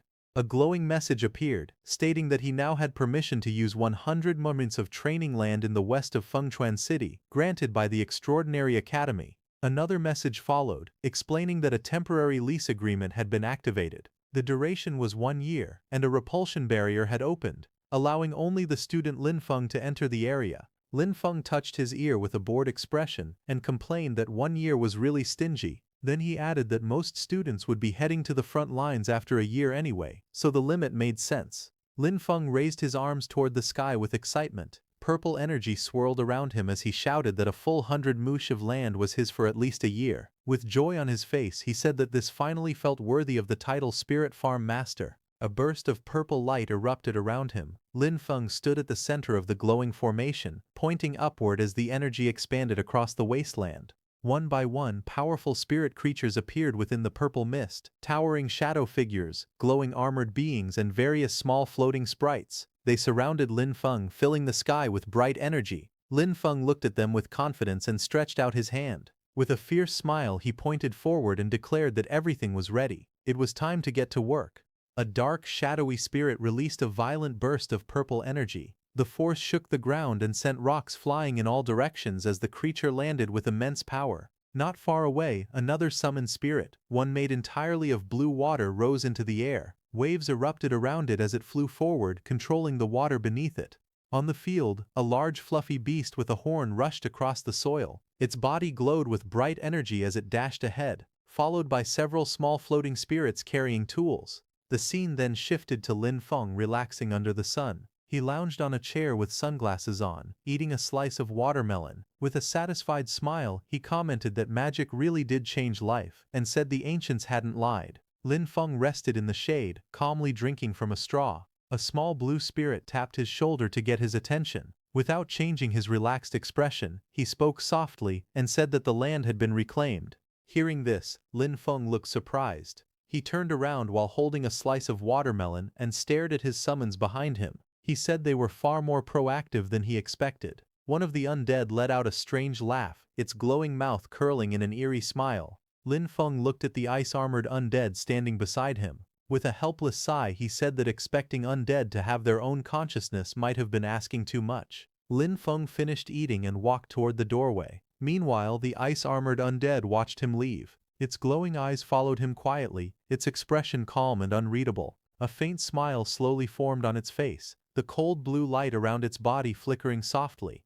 Lin Feng walked along the narrow path beside the long row of greenhouses. A faint glow surrounded him as he placed his hand on the glass, checking on the crops inside. From above, the greenhouse roof revealed rows of planted soil beds. Lin Feng stood among the neatly arranged crops, looking up as soft blue light filtered through the glass. Different plants filled the space, some shaped like budding yellow lotuses, others like purple cabbages. Lines of text floated above them, showing their effects: permanent stamina +1, temporary speed +1, permanent attack +1, all labeled as not yet mature. Lin Feng looked at them with satisfaction. He said that other people had to gain strength through bitter and exhausting training, while he improved himself through crops, balanced nutrition, and a solid foundation. Lin Feng stood inside the greenhouse, turning his head to look at the glowing crops behind him. He said it was a shame that only his crops could produce these effects. He added that if his yield were larger and everyone could improve through these plants, then the demons would become nothing more than weak chickens. Lin Feng walked through the narrow glass corridor holding a shovel. Sunlight filtered through the greenhouse walls as he stopped and thought about his situation. He said he couldn't plant only special crops. He needed enough normal crops outside to hide them. Otherwise, the strange plants inside the greenhouse would be discovered too easily. He tightened his grip on the shovel and said it was time to get back to work. One day later, the scene returned to the greenhouse under a bright blue sky. Inside the soil, a cluster of round potatoes sat packed together as Lin Feng used his tool to dig them up. Lin Feng stood beside the field with a shovel in hand. He faced the shadowy summoned figures beside him and demonstrated the motion, telling them to dig like this and instructing them to watch carefully. The shadowy helpers immediately followed his example, shovels in hand, digging quickly in a neat line. Seeing their work, Lin Feng smiled. He said that ever since he got these helpers, the speed of planting vegetables had increased dramatically. But suddenly Lin Feng shouted in surprise, asking what his helper was doing. One of the shadowy undead creatures held a potato in its hands, taking a bite out of it. Lin Feng leaned forward with a confused expression. The undead creature froze, startled as it looked up at him, still holding the half-eaten potato. A glowing system window then appeared beside it, showing its status. Undead lizard, level 6, temporary. Bone density temporarily increasing. Defense temporarily increasing. Lin Feng stared silently at the notification, looking down in thought. He thought that all of his undead lizards came from the dungeon and the only difference was that this particular one had eaten a potato. Lin Feng then raised his hand to his chin, thinking seriously. A burst of realization formed in his mind as he wondered if the original crop effects could also work on undead creatures. In the days that followed, Lin Feng continued running systematic experiments. He carefully recorded how different crops affected the undead he controlled. However, he was not aware that someone was watching his field. A shadowy figure with glowing red eyes stood in the darkness outside the farm, staring toward the sheds. Under the moonlight, he muttered to himself that the place looked bizarre. He noted that several structures weren't there the last time he had been spying on the area. He crouched forward and looked again, repeating that those things definitely hadn't existed before. Then his expression hardened. With a smirk, he drew a sharp blade and scoffed that a paper-thin wall like that would fall apart with a single slash. He paused after seeing something else inside. Only one person seemed to be there. That made him wonder if it was some sort of trap. He called the situation interesting. Meanwhile, inside, Lin Feng lay relaxed in a hammock, unaware of the intruder who was now watching him from the shadows.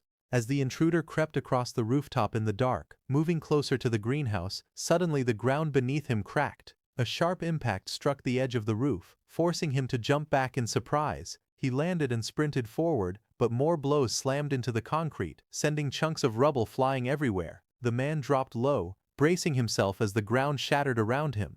A moment later, something burst upward from beneath the debris. A round creature with a glowing red stalk rose into view, its body swelling with energy as it pushed through the broken stone. The intruder glanced toward it, only to face a sudden explosion. Rubble and flames erupted outward as the creature launched an attack, forcing him to dash aside while the blast tore through the rooftop. The blue-haired intruder narrowed his eyes with a smug smile.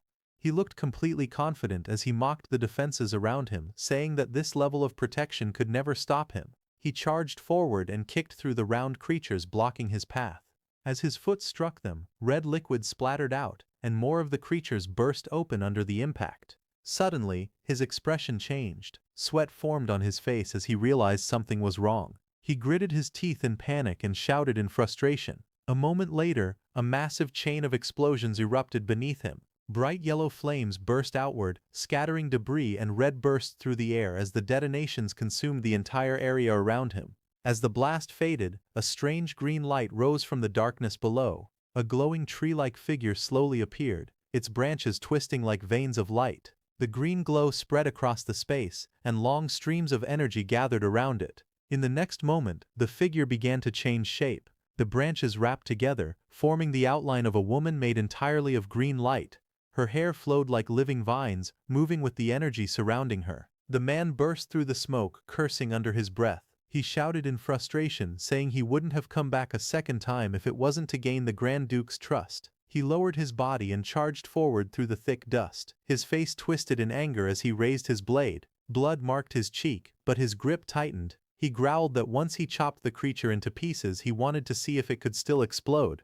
He swung down with full force, his body glowing with power. Blue energy trailed behind his movement as vines and explosions burst up from the ground beneath him. Then his expression changed. He stared ahead in shock as he noticed something strange. He realized the monsters carried traces of an undead aura. Confusion and alarm filled his face while purple light flickered beside him. He remembered that the Elder had told him that on this scouting trip to Fenchuan City, his main mission was to find the Necromancer Heishao. He explained that Heishao had disappeared right after their last contact, even though he had made a deal with their clan. But now, seeing traces of undead energy from here, he realized this location was actually Heishao's hiding place. Confusion crossed his face as he wondered why Heisha was hiding here and whether he had betrayed their clan. He continued walking forward with a knife in hand. Purple mist drifted around him as he muttered that Heisha had no shame when it came to his immortality techniques. Finally, he looked up toward the moonlit sky and decided he shouldn't stay in this place any longer.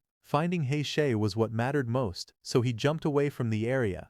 The next day, Lin Feng stepped out of the building with a hoe over his shoulder. He wiped his face and said that he had already catalyzed and fertilized most of the plots yesterday. He added that he only needed to take care of the remaining areas. But when he saw his field, his expression suddenly changed. Sweat ran down his face as he looked toward the distance in shock. He rushed forward and saw a collapsed greenhouse surrounded by broken rocks and shattered ground. Standing at the edge of the destruction, he stared at the ruins and shouted in disbelief that his greenhouse was gone.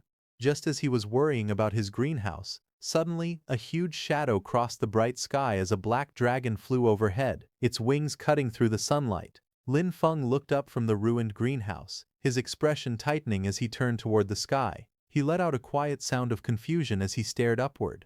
Moments later, the dragon descended, and two figures stood firmly on its back. One was tall with long black hair, and the other stood beside him with a calm posture. The dragon's red eyes glowed as it hovered above the ground. Lin Feng stepped forward, staring at them in disbelief. He wondered aloud why law enforcement officers had appeared here. The two law enforcement officers stood side by side, red energy swirling around their bodies. The man holding a folder looked at his device and reported that the magic detector showed the source of the magic aura was right here. The tall man beside him listened with a serious expression as the other wondered how a place that used to be a training wasteland had turned into something like this, questioning whether a demon might be hiding there. A small device floated in the air, displaying a message that the land had been leased. The officer with glasses read from his notes and said that although someone had already rented the land, they still couldn't rule out demon activity. He reminded his partner to stay cautious. The two law enforcement officers stood outside the barrier. One of them raised his hand and greeted Lin Feng inside, saying they were from the law enforcement team. Inside the barrier, Lin Feng looked confused and wondered why the law enforcement team had come here. The officer with glasses stepped forward holding his device. He explained that their instruments had detected a magic aura in the area and asked Lin Feng to open the barrier so they could inspect it. The two officers waited as the barrier glowed between them. The taller officer said they didn't know the exact situation yet. Lin Feng stared at them through the barrier and questioned how there could be magic aura on land he had only rented a few days ago. Meanwhile, outside, one of the officers grew impatient and complained that even getting a farmer to open a barrier took this long. The tall officer then spoke again, saying that Tuka had just been killed by demons, and now demonic energy had appeared here as well. Flames rose behind him as he stepped forward, his eyes glowing red. He looked toward the barrier and declared that, in his opinion, the man inside was clearly a demon spy. Inside the barrier, Lin Feng stayed silent, a drop of sweat running down his cheek as he watched them with a tense expression. Outside the barrier, Haru shouts at Lin Feng, ordering him to surrender. Lin Feng looks up calmly, his expression steady. Nearby, two law enforcement officers watch the situation. One of them says that Haru acted too impulsively. He adds that Tuka has just died, and now demonic energy has appeared here. Because of that, Lin Feng looks very suspicious. One of the men steps forward and speaks directly to Lin Feng. He tells him to cooperate with the investigation and asks him to open the barrier. Lin Feng looks to the side and thinks that he needs to find a way to make them leave. He then speaks calmly. He says that his profession is lowly and that no one has ever truly respected him. He explains that he only wanted to find a quiet place and work hard on his cultivation, but now even the law enforcement team wants to place suspicion on him. One of the men beside the captain looks at Lin Feng with hesitation. He touches the captain's shoulder and says that Lin Feng already looks very pitiful. Suddenly, the captain's expression changes. He loses his temper and explodes in anger, flames rising behind him as he charges forward. The captain clenches his fist and says that anyone can pretend to be pitiful. He suddenly rushes forward and throws a punch at Lin Feng with full force. The punch lands, creating a loud impact and sending waves of power through the air. Lin Feng staggers slightly, then reaches up and touches his cheek. A drop of sweat runs down his face. He realizes that this is bad. His body has been strengthened so much that the captain's punch did not even hurt him. Lin Feng narrows his eyes and thinks to himself that he will have to act a little to get out of this situation. Lin Feng falls to the ground and clutches his chest, acting weak. The captain stares at him in shock and says that he used so much strength in that strike. He cannot understand how Lin Feng is still alive and says that Lin Feng is very suspicious. Lin Feng looks up calmly and asks if they are trying to beat a confession out of him just to close the case quickly. Before the situation gets worse, another man steps forward and stops the captain. He tells Haru to calm down and look carefully. He points out that there is nature magic on Lin Feng's body, and demons hate anything related to nature, something even a child would know. The man with glasses helps Lin Feng up and tells him that they misunderstood him. He says that Lin Feng's nature magic is very pure and that they will explain everything clearly in their report. Lin Feng stands up and looks at him with gratitude. He says that the man is a good person and a truly upright official. The man answers calmly that it is just his duty. Nearby, the captain clenches his teeth in anger and glares at them. In the next moment, power explodes around him as he raises his hand again. Lightning-like energy flashes through the air as he prepares to move. Before anything can happen, the two officials move at the same time and step in front of Lin Feng, blocking the attack and stopping the captain from acting further. The captain stays silent, his teeth clenched, unable to say anything. After that, the law enforcement officers ride on their dragons and leave. Lin Feng watches them quietly. After a moment, he lowers his gaze and thinks to himself that this is troublesome. He realizes that just farming is not enough anymore, and that he will need enough strength to protect himself as well. Just then, golden light flickers in the air, and the paper cranes slowly fade away. Lin Feng hears an order telling him to report to the academy training ground the next morning to take part in the freshman ability test and ranking battles. Attendance is mandatory. He walks forward quietly, his hands in his pockets. As he looks ahead, he lets out a soft sigh and wonders why it is so hard to live a peaceful life. Not far away, two figures stand together under a tree and watch him leave. One of them quietly remarks that Lin Feng's nature magic is incredibly pure and powerful. The woman looks at the man beside her and asks if the boy is really just a farmer. The man replies that he is not sure. He says the system shows the boy's registered profession as Spirit Farm Master. The man narrows his eyes and wonders if even the great level 50 nature archmage Vela is tempted. The woman says it sounds like a mutated profession. She also feels that the boy is hiding another secret. She adds that this display of nature magic alone is enough to clear him of any suspicion of working with demons, as demons could never fake such life energy because it disgusts them too much. The man agrees and says this should silence some people for now. He adds that the real show is still ahead. After that, green nature energy rises and spreads around them, and in the next moment they teleport away. Then the scene shifts to the extraordinary academy freshman training ground, where many new students have gathered together. Some of them look confused and complain that the interviews are already finished and they have even chosen their instructors. They do not understand why there is another test. Others agree and say they thought classes would start right away. One student lowers his voice and says he has some insider information, but then laughs and refuses to tell anyone. Lin Feng stands quietly at the side, listening to their chatter without saying a word. His expression remains calm as he looks ahead, waiting for what will happen next. Just then, the pink-haired instructor steps forward and tells everyone to be quiet. She says she knows they all have many questions. She explains why the academy is holding an academy-wide entrance test after the instructor interviews. She says that yesterday urgent military news arrived from the front. Demon attacks have become stronger, and the fortress outside the third barrier is close to collapsing. She announces that the academy has received orders and must quickly send a group of fresh forces to support the front lines. The students react in shock. Some shout that they have just started school and ask why they are being sent to the front so soon. Others question whether they were not supposed to study and cultivate first. The instructor speaks coldly and says that when a nest is overturned, no egg survives. If the fortress falls, the demon army will march straight toward Fengchuan City. She asks if anyone really thinks they will still be able to cultivate safely then. She ends by saying that this is not a request but a conscription. In humanity's time of crisis, no one can stand aside.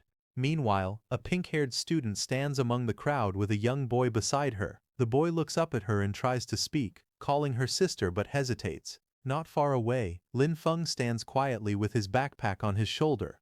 His expression is calm and he looks straight ahead without reacting to the noise around him. The pink-haired girl turns back to the boy and gently tells him that it is okay and not to worry. She glances in Lin Feng's direction, her cheeks slightly red, and quietly says that he is very outstanding. She wonders if he will be chosen in the draft. After that, the pink-haired instructor raises her voice and orders all freshmen to enter the training grounds and prepare for live combat testing. The crowd begins to move forward. Lin Feng walks with them, his hands in his pockets. He quietly thinks that as a farmer-type profession, he probably will not be sent to the front lines at a time like this. Soon the test begins. Lin Feng stands on the field, facing a female student holding a staff. She looks at him and calls him a spirit farm master. She says she has heard that he is good at dodging. The girl suddenly raises her staff and attacks. Flames burst out and rush toward Lin Feng as she shouts that he will turn to ash under her fire. The pillar of fire roars forward, but Lin Feng calmly steps aside.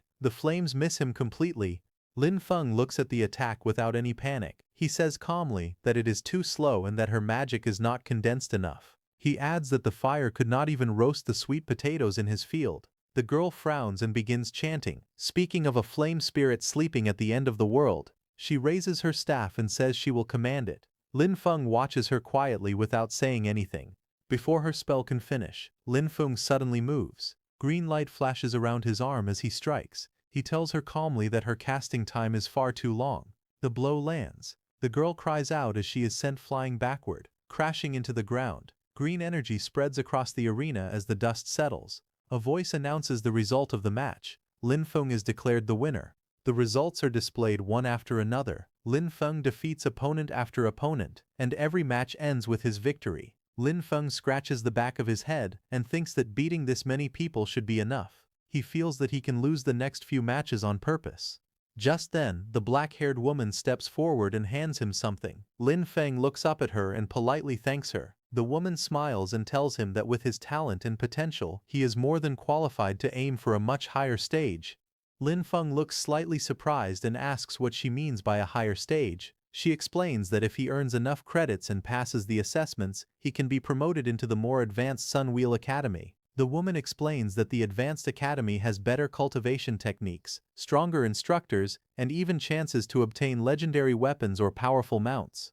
Lin Feng listens quietly, then calmly says that he appreciates the offer, but he does not really need any of that. The woman looks surprised and asks what he wants instead. Lin Feng smiles lightly and answers that he only wants a bigger and better piece of land so he can farm in peace. The woman looks at him and says that he misunderstood her. She explains that she meant his final goal, what he plans to do after finishing those fields. Lin Feng answers honestly. He says that he plans to farm even more land so more people can have land to work on. He wants everyone who wishes to farm to have fields. The woman smiles slightly and says that wanting more land means wanting to reclaim all the land. She calls him an ambitious child. Just then, the principal walks over and asks if Lin Feng is not already developing the wasteland in the west of the city. He asks if that is still not enough. Lin Feng laughs loudly and scratches his head. He says that when it comes to farming, the more land there is, the better. A new announcement appears, calling out the next match. The next match is Lin Feng versus Ailing. Lin Feng raises his hand slightly and smiles, saying that it is time to go. As he walks toward the arena, the principal watching him comments that the boy is very straightforward. Another voice calmly says that if the child wants something, they should just give it to him. Nearby, the principal asks the black-haired woman if she plans to take Lin Feng as a student. The woman looks at Lin Feng's back as he walks away and says that he is quite an interesting boy. The announcer calls out and tells them to prepare for battle. Ailing stands across from Lin Feng and says that she really did not expect to fight him. Her grip tightens as she says that she will give this match everything she has. Lin Feng looks at her calmly and gives a small smile. He speaks honestly and says that he cannot beat her, and that he was originally planning to surrender. Ailing suddenly attacks and asks if he is insulting her.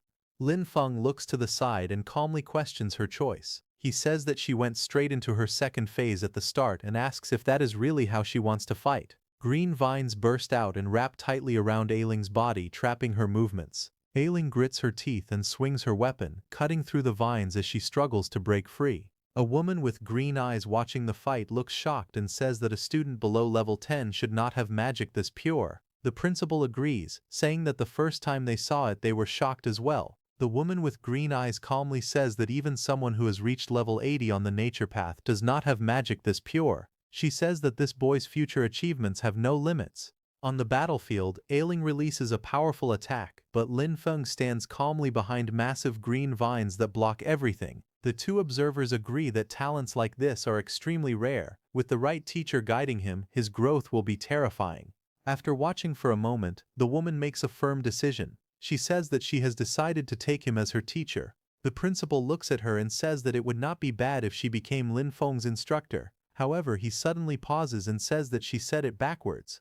The woman looks at him seriously and says she did not misspeak. She explains that she wants to take Lin Feng as her teacher. The man turns to her in shock and asks if demons have burned her brain or something. The woman smiles calmly and replies that even if that were true, she still wants to become Lin Feng's disciple.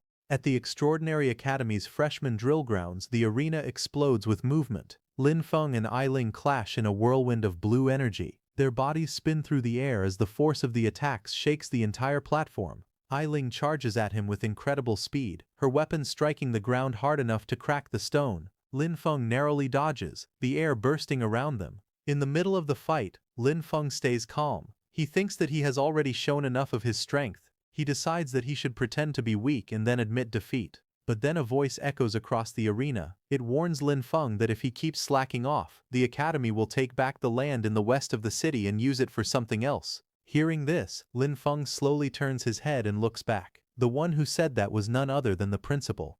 Lin Feng's expression changes as a spark of blue light flashes in his eye. He refuses immediately. In his mind he shouts that they cannot take back his land, absolutely not. That land is everything to him. Ailing's eyes widen as she watches Lin Feng. She feels his aura shift completely. Before this moment he had only been defending calmly, letting her attacks come to him. But now she can tell he is finally starting to fight seriously. Green light bursts around Lin Feng as he moves his arm. Energy gathers at his palm like a swirling storm, glowing brighter and stronger with every passing second. His expression is focused and sharp. Across the arena, Ailing steps back. Flames burst from her body as she prepares her strongest spell. Fire wraps around her arms, her staff, and even her legs, rising higher and hotter as she begins chanting. She thrusts her weapon forward, and a massive ball of fire erupts from her magic. The fireball shoots across the battlefield with explosive speed, lighting up the entire arena and tearing into the ground as it travels toward Lin Feng. But before the fireball hits, Lin Feng rushes toward it without slowing down at all. His green energy splits the explosion apart, creating a path straight through the flames, shaking the arena and sending debris flying everywhere. Dust and flames rise in a huge explosion. Lin Feng leaps forward with power exploding from his body. Green light surrounds his fist as he jumps at Ailing.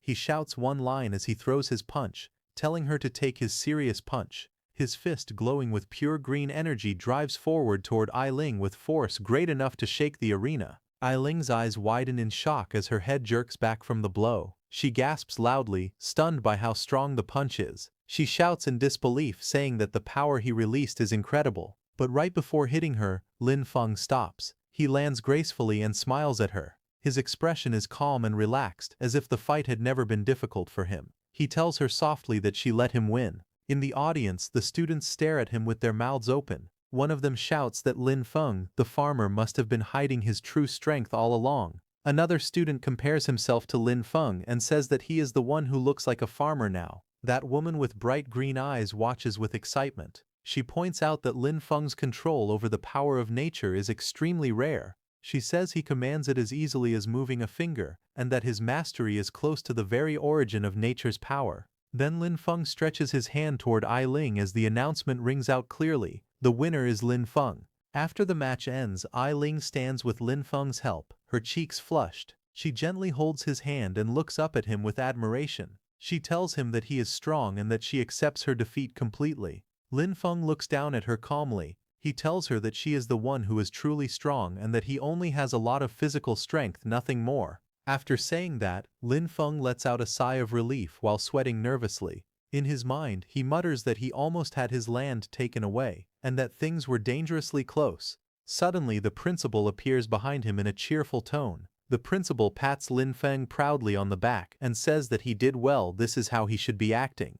Lin Feng bows his head slightly and thanks the principal for showing mercy during the evaluation. The principal waves his hand and tells him to keep working hard. He says he is looking forward to watching Lin Feng grow stronger. As the principal walks away, a mischievous smile forms on Lin Feng's face. In his mind, he grumbles that the old man dared to threaten him with his land. He quietly tells the principal to just wait.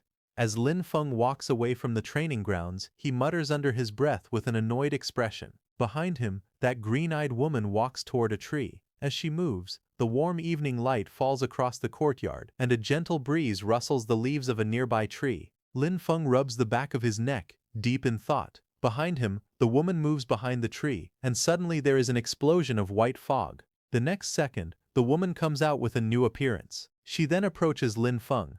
She turned into a girl with long green hair. She wore a green dress, and her bright green eyes sparkled with excitement. She stopped in front of Lin Feng, and with a cheerful smile she called out to him. She asked student Lin Feng to please guide her in her cultivation. Lin Feng froze for a moment. His hand rested on his chin, and his eyes widened in confusion. He stared at her as if he had misheard. He asked her if she was okay, and wondered out loud why a combat class student would ask a farmer like him for guidance.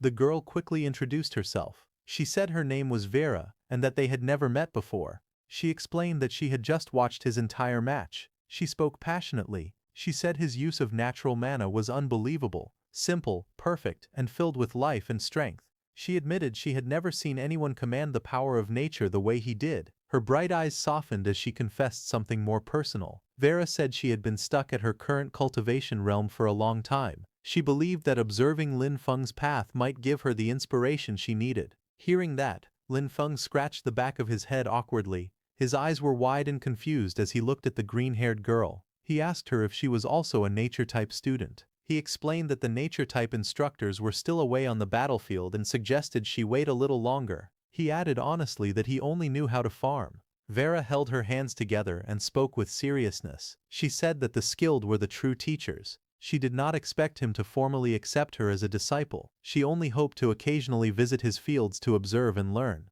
She bowed deeply toward him, almost pleading. She said even if she could only help with random small tasks, just being near his natural aura would be enough for her. She begged him to allow it. Lin Feng flinched and panicked internally, but in his mind he repeated that he couldn't let people know what he was growing in his fields. It was too dangerous, and it would be too easy for his secret to be exposed. He turned his head slightly and spoke with calm politeness. He apologized and said that, as a farmer, he had nothing he could teach her. He insisted that he only had a lot of physical strength and was not good at fighting. But before he could say more, the principal suddenly appeared beside him, placing an arm around his shoulder. The principal leaned in and whispered that since Vera was begging like this, Lin Feng should just agree. For his sake. Lin Feng stared at the principal in shock. The principal brought his mouth close to Lin Feng's ear and whispered a long string of censored words, clearly explaining something privately.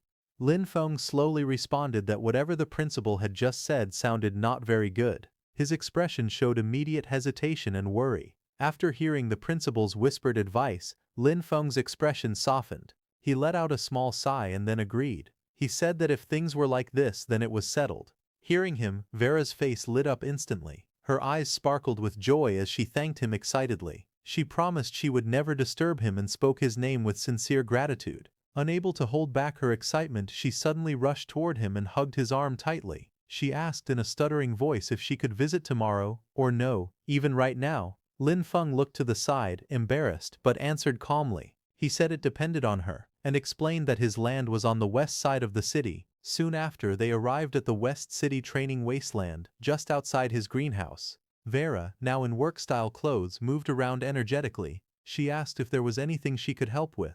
Lin Feng watched her quietly and thought to himself that at least her attitude was very serious. But he also reminded himself that he could never let her see the crops growing inside his greenhouse. Trying to keep her busy, he pointed outward and told her to look around outside for now and get familiar with the place. He explained that he was currently giving some special attention to the newly bred seedlings. Vera turned her gaze toward the greenhouse. Her eyes widened slightly, as if sensing something unusual. A thought rose in her mind. These crops seemed extraordinary. She observed the fields in front of her and realized something shocking. She thought that the crops here had been nourished entirely by pure natural mana. These were high-grade plants, capable of giving temporary attribute boosts. As she stood there in awe, Lin Feng walked further into the greenhouse area, his back facing her, completely unaware of the amazement spreading across her face. Vera leaned forward slightly. A soft smile formed on her face as she looked at Lin Feng's plants and said that Lin Feng was making her more and more curious.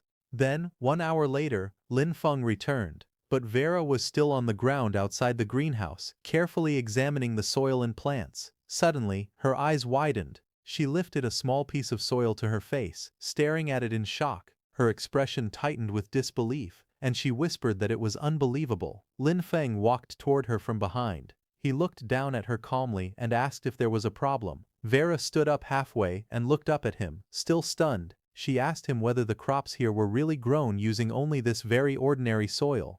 Lin Feng nodded and confirmed it. He said that yes, it was just normal soil. Vera looked even more confused. She asked again, making sure there was no mana crystal powder, no elemental loam. Lin Feng scratched the back of his head and gave her an easy smile. He explained that he had thought about using those fertilizers, but anything infused with mana was far too expensive. With the little money he had, there was no way he could afford them.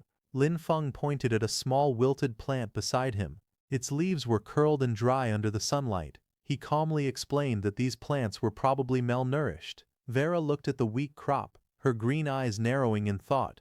A quiet inner voice rose in her mind. She noted that Lin Feng's natural mana was extremely powerful, far stronger than normal. If that was the case, she wondered if she could help him somehow. A moment later, she straightened her posture and spoke with a polite smile. She told Lin Feng that the school actually had a special rule. Students could exchange materials dropped in dungeons for certain items at the academy warehouse. Lin Feng immediately stepped closer, grabbing her shoulders in excitement. His face lit up with hope as he asked her if what she said was really true. Vera nodded and continued explaining. She gave an example. In Storm Academy's level 10 dungeon Gloom Forest, the final boss, the Shadowfall Kobold Chieftain, sometimes dropped an item called the Chieftain's Fang. She said that this fang could be exchanged for a bottle of Earth Pulse, a rare nurturing resource. She lowered her voice slightly and added that level 10 dungeons were very difficult. Usually they needed around 5 people to clear safely. Then she admitted that what she said was indeed true, but also mentioned that this regulation would soon be cancelled by the academy. Hearing that, Lin Feng's eyes lit up with excitement. A bold smile spread across his face as he clenched his hand into a fist. He said loudly that this was great, and announced that he was going right now. Vera watched him dash away with surprising speed, a hoe in his hand. As she looked at his back, she wondered quietly if only someone with such a pure and simple heart could create such pure natural mana. Soon after, Lin Feng arrived at a massive tree-like structure. At its base, a swirling blue-purple portal glowed brightly, the entrance to the level 10 dungeon, Gloom Forest. 2 academy supervisors stood guard in front of it. A group of students standing nearby noticed Lin Feng running toward the portal. One of them pointed at him in confusion.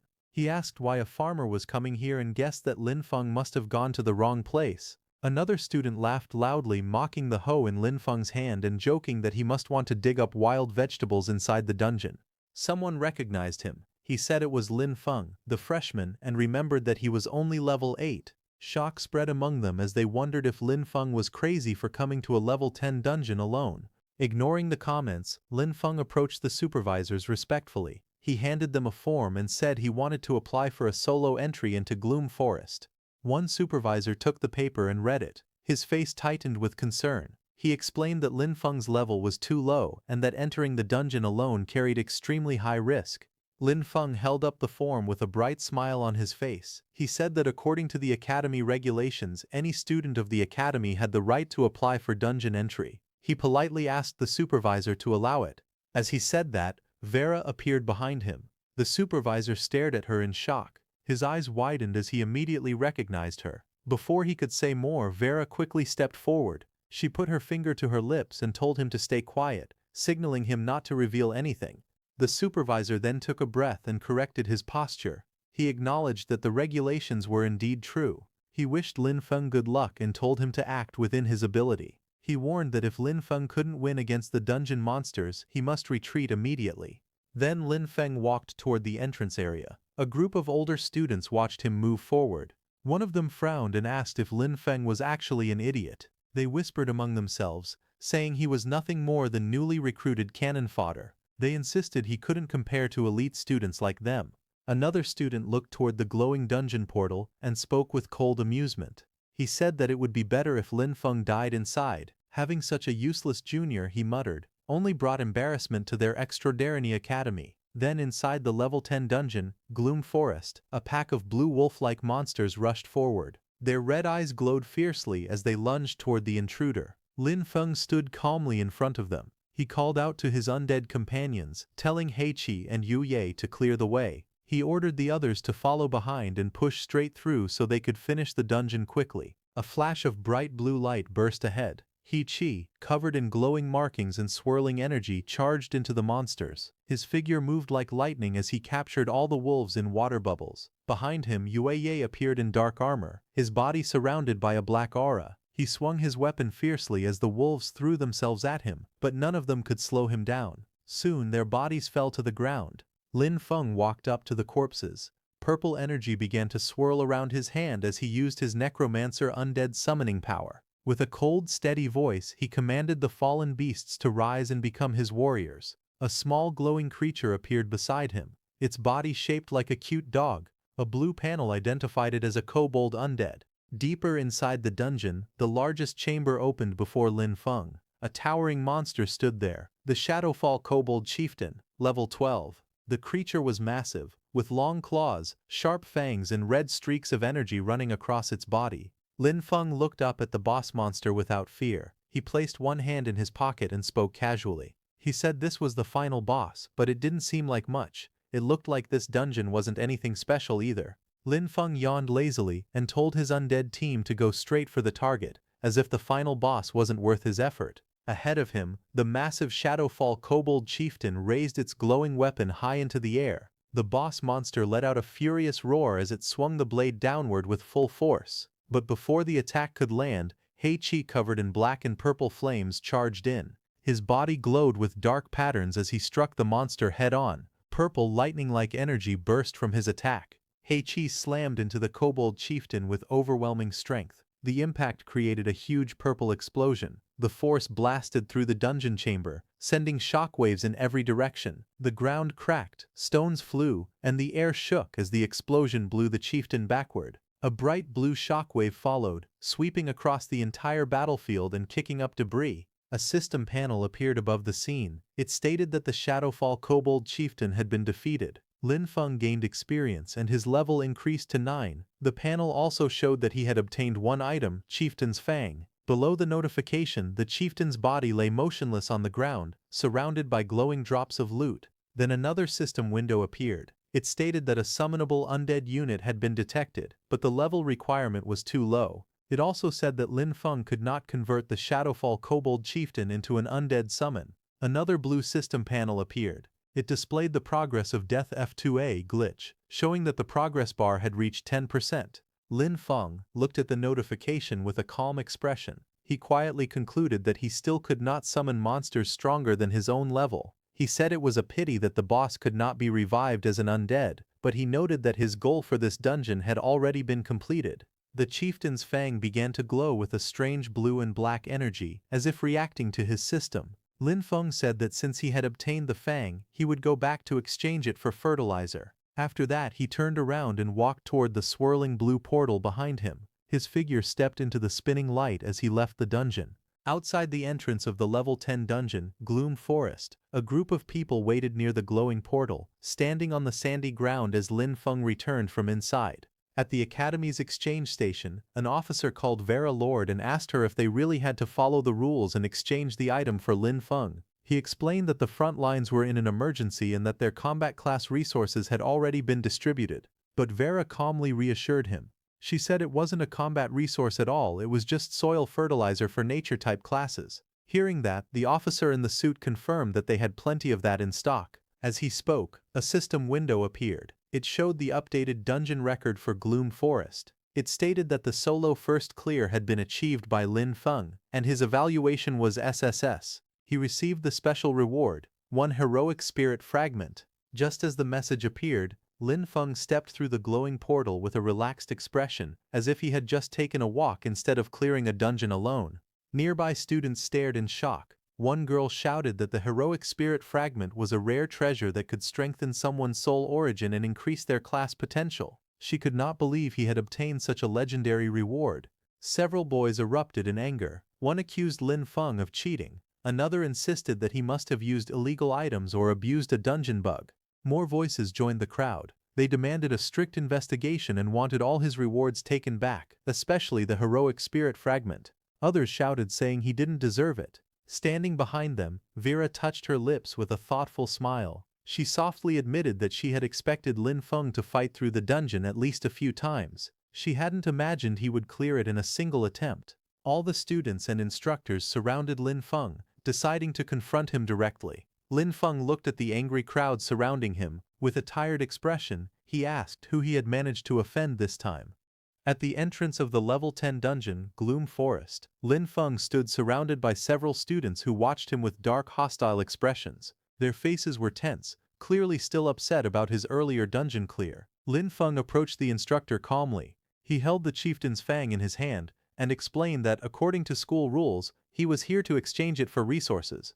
Before the instructor could answer, one of the angry students stepped forward. He shouted that Lin Feng's rewards were obtained through cheating and should be confiscated. The instructor, however, remained composed. He raised a finger and stated firmly that the rewards came from the dungeon itself, and the academy had no authority to take them away. Another student then stepped out from the group. With a confident expression, he announced that he was willing to challenge Lin Feng in a resource wager. Lin Feng glanced at him, puzzled. He asked what a resource wager was. A student explained that it was essentially a dungeon speedrun competition. With teachers supervising both sides, the two challengers would enter the dungeon separately and see who cleared it faster. The winner would take all rewards from both participants, while the loser would lose everything. The explanation caused murmurs among the surrounding students. The instructor turned to Lin Feng and asked if he was willing to accept the wager and bet against the challenger. Lin Feng shook his head lightly. With a bored expression, he said there was no benefit in doing so and the whole thing sounded dull to him.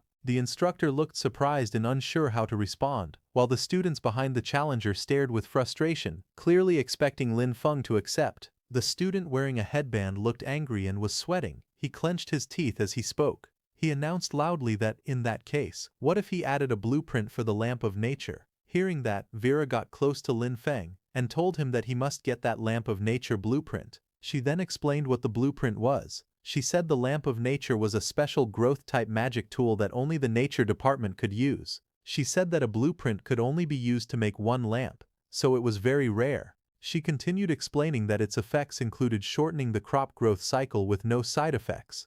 The headband student smirked and leaned slightly toward Lin Feng. With a mocking smile, he asked if Lin Feng was done asking and how he felt about the proposal, and whether he wanted to bet.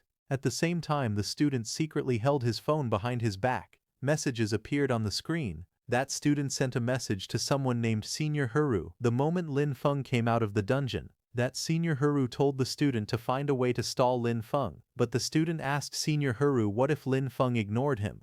Senior Huru then told the student to bet resources against Lin Feng, asking if he didn't have a lamp of nature blueprint. The student replied that it was the foundation of their family's rise, but in the end, he agreed and sent a message saying that he was fine with it. Meanwhile, Lin Feng thought that his necromancer powers must not be exposed, but if there was only one supervising teacher, hiding his abilities should not be too difficult. His eyes sharpened with determination as he decided that this lamp of nature, he would take it. Lin Feng smiled confidently. He looked straight ahead and spoke with a slight grin, saying that he accepted. Hearing that, the rival student laughed loudly. He raised his chin with arrogance and declared that with the teacher supervising, he would expose Lin Feng's secrets immediately. Lin Feng stood a short distance away, hands in his pockets, appearing relaxed. The scene shifted to the swirling blue portal of the level 10 dungeon, Gloom Forest. Light spun inside like a vortex. Inside the dungeon, Lin Feng stood beside the supervising teacher. The teacher turned and asked how Lin Feng managed to clear the dungeon so quickly. Lin Feng lowered one hand behind his neck, smiling confidently again. He told the teacher that he would show his strength. Green light suddenly burst around him. Powerful energy swirled in his hand as Lin Feng extended it forward. His expression sharpened as he called out for his farmhands to come forth. The green magic circles continued expanding, filling the surroundings with bright swirling light as his summons began to appear. A bright green light burst around Lin Feng as swirling energy gathered above him. From the glow, his undead covered with earth energy formed, towering behind him like a giant guardian. Green waves spun across the area as Lin Feng stood calmly beneath the summoning circle. The supervising teacher stared at the scene in shock. Sweat slid down his face as he whispered to himself. He thought the summoning was unbelievably fast and the troops Lin Feng called out looked very strong. Lin Feng walked forward with confidence and the teacher followed him, still watching the green light. The teacher thought that this would be his best chance to observe what ability Lin Feng had used to clear the dungeon alone. Lin Feng suddenly raised his hand. His eyes sharpened, and his voice rang out clearly. He ordered his summoned troops to attack with full force. At the same time, a pack of monsters rushed forward from the darkness. Their glowing red eyes and open jaws showed their rage as they charged straight at the summoning. But Lin Feng's summoned undead reacted instantly. The undead beast covered in plant energy swung forward and slammed into the monsters. Its glowing body crushed through the pack, pushing them back with overwhelming force. Bright green explosions filled the entire scene. Countless blasts of glowing green energy burst outward again and again, shaking the air. The undead bear moved through the light, its hands pushing out powerful attacks. Every strike created another sharp flash, lighting up the dungeon with green sparks. Then He-Chi walked into the swirling energy. Its face was expressionless under the hood, glowing faintly with green lines. He-Chi raised 2 fingers and magic circles formed around its palms, gathering even more energy. A series of green bubbles erupted all at once. The attacks struck the incoming enemies and shattered them instantly. The sound effects echoed through the forest as everything burst apart into pieces. He-Chi didn't stop there. It raised both hands and released a wave of powerful green lightning. Its attack shot forward like a beam, smashing into the ground ahead. Rocks flew into the air and the ground cracked under the impact. Pieces of stone scattered everywhere as the blast landed with tremendous force. The teacher stood frozen, his eyes wide and his mouth slightly open. He looked shocked as he watched the scene before him.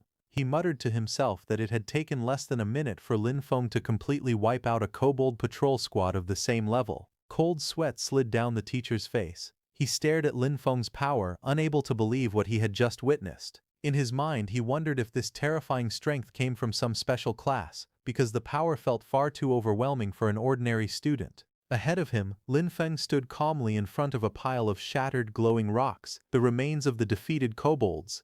Lin Feng turned slightly and spoke in a relaxed tone. He told the teacher that the kobold patrol squad had been cleared, and now he was preparing to clear the boss room next. Hearing that, the teacher's expression stiffened again. He almost couldn't speak as he followed Lin Feng with his eyes. Suddenly, dark energy gathered in front of Lin Feng. A swirling purple and blue vortex began to open before him. Inside the twisting tunnel of the portal, something moved. A moment later, a dark figure shot out of the vortex at high speed. It was a large kobold warrior, its fur standing wildly and its eyes glowing bright red. Its mouth opened wide as it roared, revealing sharp teeth. Red and pink energy flared around its body as it lunged forward with full force. The massive kobold leaped straight toward Lin Feng, its claws extended and its body filled with killing intent. Lin Feng stood at the front and gave orders with a calm but firm voice. He told the undead bear to raise its shield and move forward. He said everyone else should follow behind. He warned that if any kobolds tried to attack from the sides, they must strike back hard. The undead bear raised its shield, and a bright green explosion burst out from it. Green energy spread everywhere as Lin Feng's undead bear rushed forward. The kobold warrior with glowing red eyes leaped out of the shadows. It roared fiercely and charged straight at the green figure standing in front of Lin Feng. Little did it know that this was Lin Feng's warrior undead, Yueye. Yueye moved quickly. Its body flashed with swirling light as it prepared to attack. It swung its arm and bright green power shot forward. Its punch landed directly on the chest of the giant kobold. The energy formed a wide circular blast that pushed the monster backward with great force. The impact sent the kobold flying backward. Waves of energy spread across the ground, shaking the stones and blowing dust into the air. The teacher stared wide-eyed, his face filled with shock as sweat rolled down his cheek. He shouted that someone with such amazing war potential had to be reported to the principal immediately. Then green light spiraled across the battlefield as Lin Feng stood at the center of the glowing vortex and called back all his summons. The teacher slowly walked forward, stunned by the sight in front of him. The monster's huge body lay lifeless on the ground, completely immobilized. Lin Feng stood calmly beneath it, surrounded by swirling green light. From behind, the teacher stood on a large rock, looking up at Lin Feng, who towered above him in the middle of the shattered battlefield. Lin Feng turned his head with a confident smile. He asked the teacher if he had finally proven himself. The teacher replied without hesitation, telling him that without a doubt, student Lin Feng had proven himself. Later, the two of them walked side by side across the battlefield's broken ground. Lin Feng had his hands in his pockets while the teacher glanced at him from the side. The teacher then asked if student Lin Feng wasn't going out.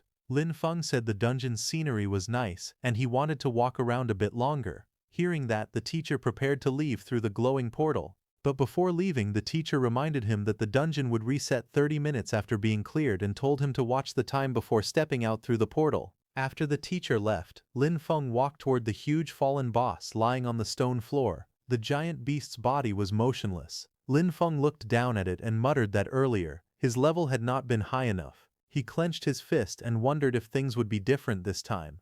Then he stretched out his hand toward the corpse and used his Necromancer summon power. Immediately, dark purple energy burst from the ground. Lightning-like arcs wrapped around Lin Feng's arm as he knelt beside the beast. His eyes were steady and confident as he repeated the command, "Arise." A purple silhouette began forming, rising from the creature's corpse. The shape slowly became clear, glowing eyes, sharp fangs, and a huge beastly outline made of pure shadow and purple light. The monster's shadow form towered over Lin Feng, its presence powerful and overwhelming. The giant beast stared down at Lin Feng with glowing, violent eyes.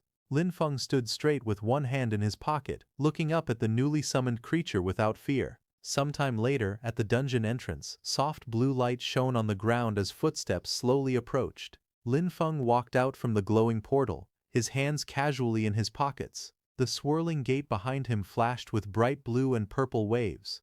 Outside, several students were gathered. One boy pointed in surprise and said that the fierce guy had finally come out. Another student looked worried and wondered if Lin Feng still held a grudge because he had jeered at him earlier. A group whispered nervously, deciding that they should leave together. Then the official standing beside Vera spoke with a serious voice, saying that in the name of the extraordinary, Lin Feng had proven himself. He then handed Lin Feng a small bag and a scroll. He said these were the rewards and compensation that rightfully belonged to him. Lin Feng raised his hands to receive them, silent but composed. After taking his rewards, Lin Feng looked around. His expression was calm and focused. Behind him, Vera stared at him in confusion. Vera got near Lin Feng with a bright smile and told him that the troublemaker from before had run away. She explained that after the administrator came out to give his testimony, that student realized he was in the wrong. He immediately dropped the items he had taken and escaped. Lin Feng listened quietly. He reached into his pocket and pulled out the rewards he had just received. A small smile appeared on his face. Holding the container proudly, he said with satisfaction that it was fertilizer and that today's trip had given him a full harvest. Lin Feng happily accepted the reward, grinning widely with delight. Behind him, the administrator secretly gave Vera something. He told Vera that he thought she might need the recording stone, the stone that captured Lin Feng's battle inside the dungeon. Then the scene suddenly shifted to a fist slamming hard into a punching bag. A photo of Lin Feng had been taped to the surface, and the punch landed directly on his face in the picture. It was inside Sunwheel Academy, in Hiru's room. Hiru continued to strike the bag angrily. His muscles tensed as he shouted in frustration. He cried out that Lin Feng, just a lowly farmer, had humiliated him again and again. Breathing heavily, Hiru finally stopped and sat down. He rubbed his forehead with a troubled expression. He admitted that using force wouldn't work, and even the Academy's own rules couldn't punish Lin Feng. After a long moment, he muttered to himself that he would need to use another method. Hiru narrowed his eyes sharply. His expression hardened as he muttered to himself, saying that Lin Feng was only showing off because he relied on a bit of nature magic and summons. In that case, he held out a sealed envelope. His voice turned firm as he ordered his subordinate to immediately send the letter to the front lines, addressed to his uncle, the Count. He added another command. He ordered that the mentors from the nature department, who were currently on rotation at the battlefield, must return to the academy as soon as possible. Hearing that, nearby his subordinate, the same student who had just challenged Lin Feng, looked surprised as he held the envelope. He asked if Haru was planning to use the nature department mentors to suppress Lin Feng. Haru crossed his arms confidently. He smirked as he explained that the old mentors valued the purity and rules of nature magic above everything else. He said they would never tolerate anyone breaking those principles. With a cold glint in his eyes, he added that letting those mentors deal with Lin Feng would be the perfect solution. He wanted to see whether Lin Feng could still act so arrogantly once they intervened. At the same time, inside Vera's room at the Extraordinary Academy, Vera was lying lazily on her bed. She wore a loose white shirt, her long hair falling around her shoulders. As she watched the recording crystal floating in the air, Vera suddenly sat up a little. Her eyes widened with surprise. She muttered to herself that the Lin Feng in the recording was simply a monster. His understanding of nature's power was so deep that it now looked completely instinctive to him. Even she, a top instructor, felt shocked. Vera pushed herself upright, her expression turning serious. She said that tomorrow she would write a letter, then quickly changed her mind. No, she needed to write it right now. Those old mentors out on the battlefield had to be notified immediately. They had to return at once. She reached for a pen and paper, quickly preparing a message. A small owl-like messenger creature appeared beside her, holding the sealed letter in its beak. She sent it flying out of the window with a soft command, watching it take off into the bright sky. Vera looked outside with a firm expression. She muttered that if those old geezers didn't return soon, their lifetime achievement awards would simply fly away.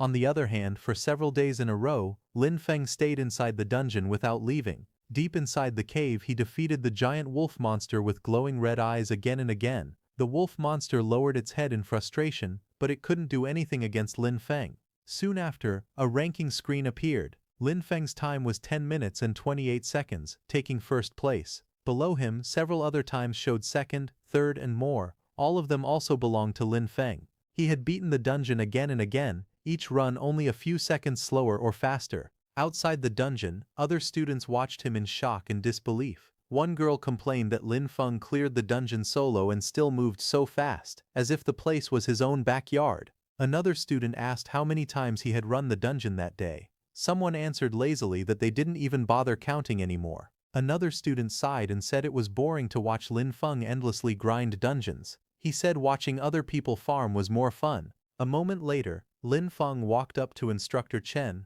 holding a box full of sharp wolf fangs. He smiled and said he wanted to exchange them for fertilizer. Instructor Chen looked at him seriously. He told Lin Feng that he had already earned enough credits to apply for a promotion. He said staying in the lower academy no longer made sense for someone like him, and suggested that Lin Feng apply to move up to the upper academy. Lin Feng was surprised to hear that. His eyes widened a little as he repeated the words he had just heard.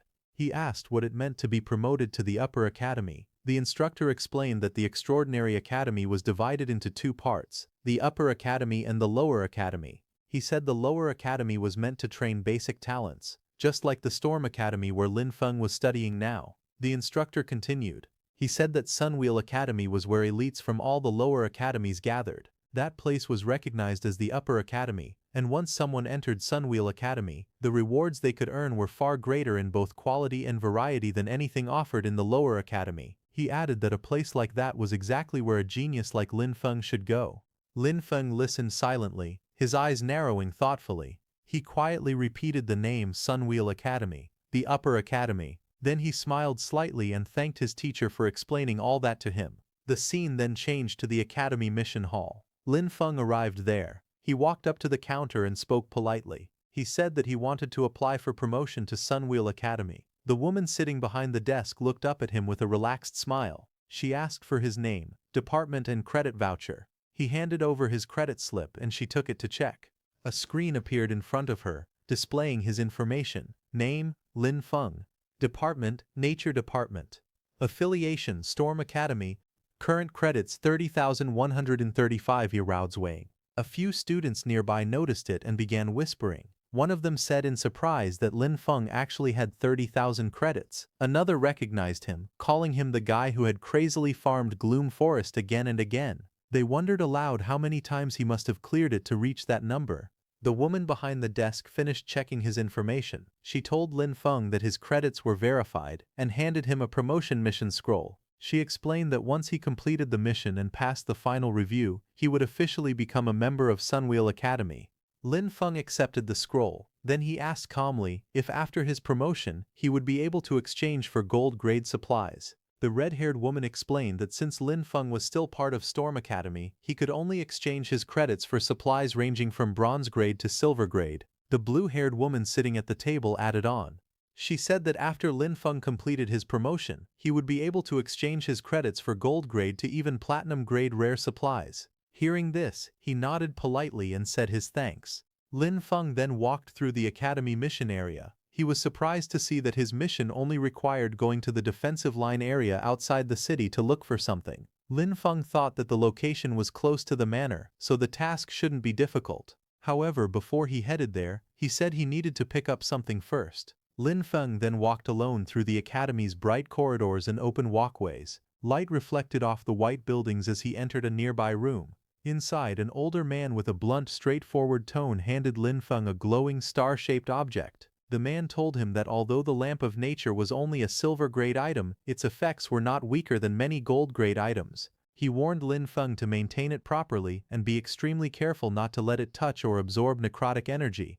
Lin Feng smiled calmly and thanked the senior for the reminder. His expression was relaxed and confident as he held the glowing lamp in his hand. After that, Lin Feng went outside and checked left and right to see if anyone was following him as he walked across the grass near the academy. Lin Feng walked deeper into the forest. As he moved between tree trunks and bushes, a thought appeared in his mind. That blacksmith had said that the Lamp of Nature could not be corrupted by necrotic energy. Even though the blacksmith said that, Lin Feng still felt something strange inside his heart. He didn't know why, but he had a strong urge to test it. Soon he sat on the ground and took out the Lamp of Nature which floated in front of him. Soft green energy circled around the crystal lamp as Lin Feng watched quietly. He then extended his hand toward it. A purple energy moved toward the lamp and the green nature energy of the lamp mixed with the sudden purple necrotic energy. In the next second, a huge undead skull appeared behind the lamp, glowing bright purple with fierce eyes. Bone-like structures formed around the lamp, turning it into something terrifying.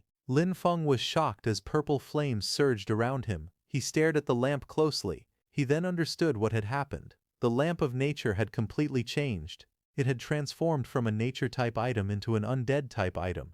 Lin Feng then infused natural energy into the lamp. The forest lit up with a bright flash of green light bursting through the trees. As the green energy calmed down, Lin Feng appeared sitting on the ground. With the lamp returned to its green crystal form, he quickly hid the transformed item before anyone could notice. After hiding it, he immediately stood up beside the giant trees, brushing off leaves from his hair. He acknowledged that he was lucky. The item seemed to be sentient. By channeling nature-type mana into it, he could restore it to its original state as the Lamp of Nature. Otherwise, explaining its sudden transformation would have been impossible. The scene shifted to the outskirts of the city, showing the broad exterior of Lin Feng's farm. Inside the large greenhouse-like structure, Lin Feng stretched his arms upward as he hung the restored Lamp of Nature from a wooden beam overhead. Sunlight filled the place, casting warm reflections across his back. He stepped back afterward. His expression was calm as he examined the lamp now suspended high above him.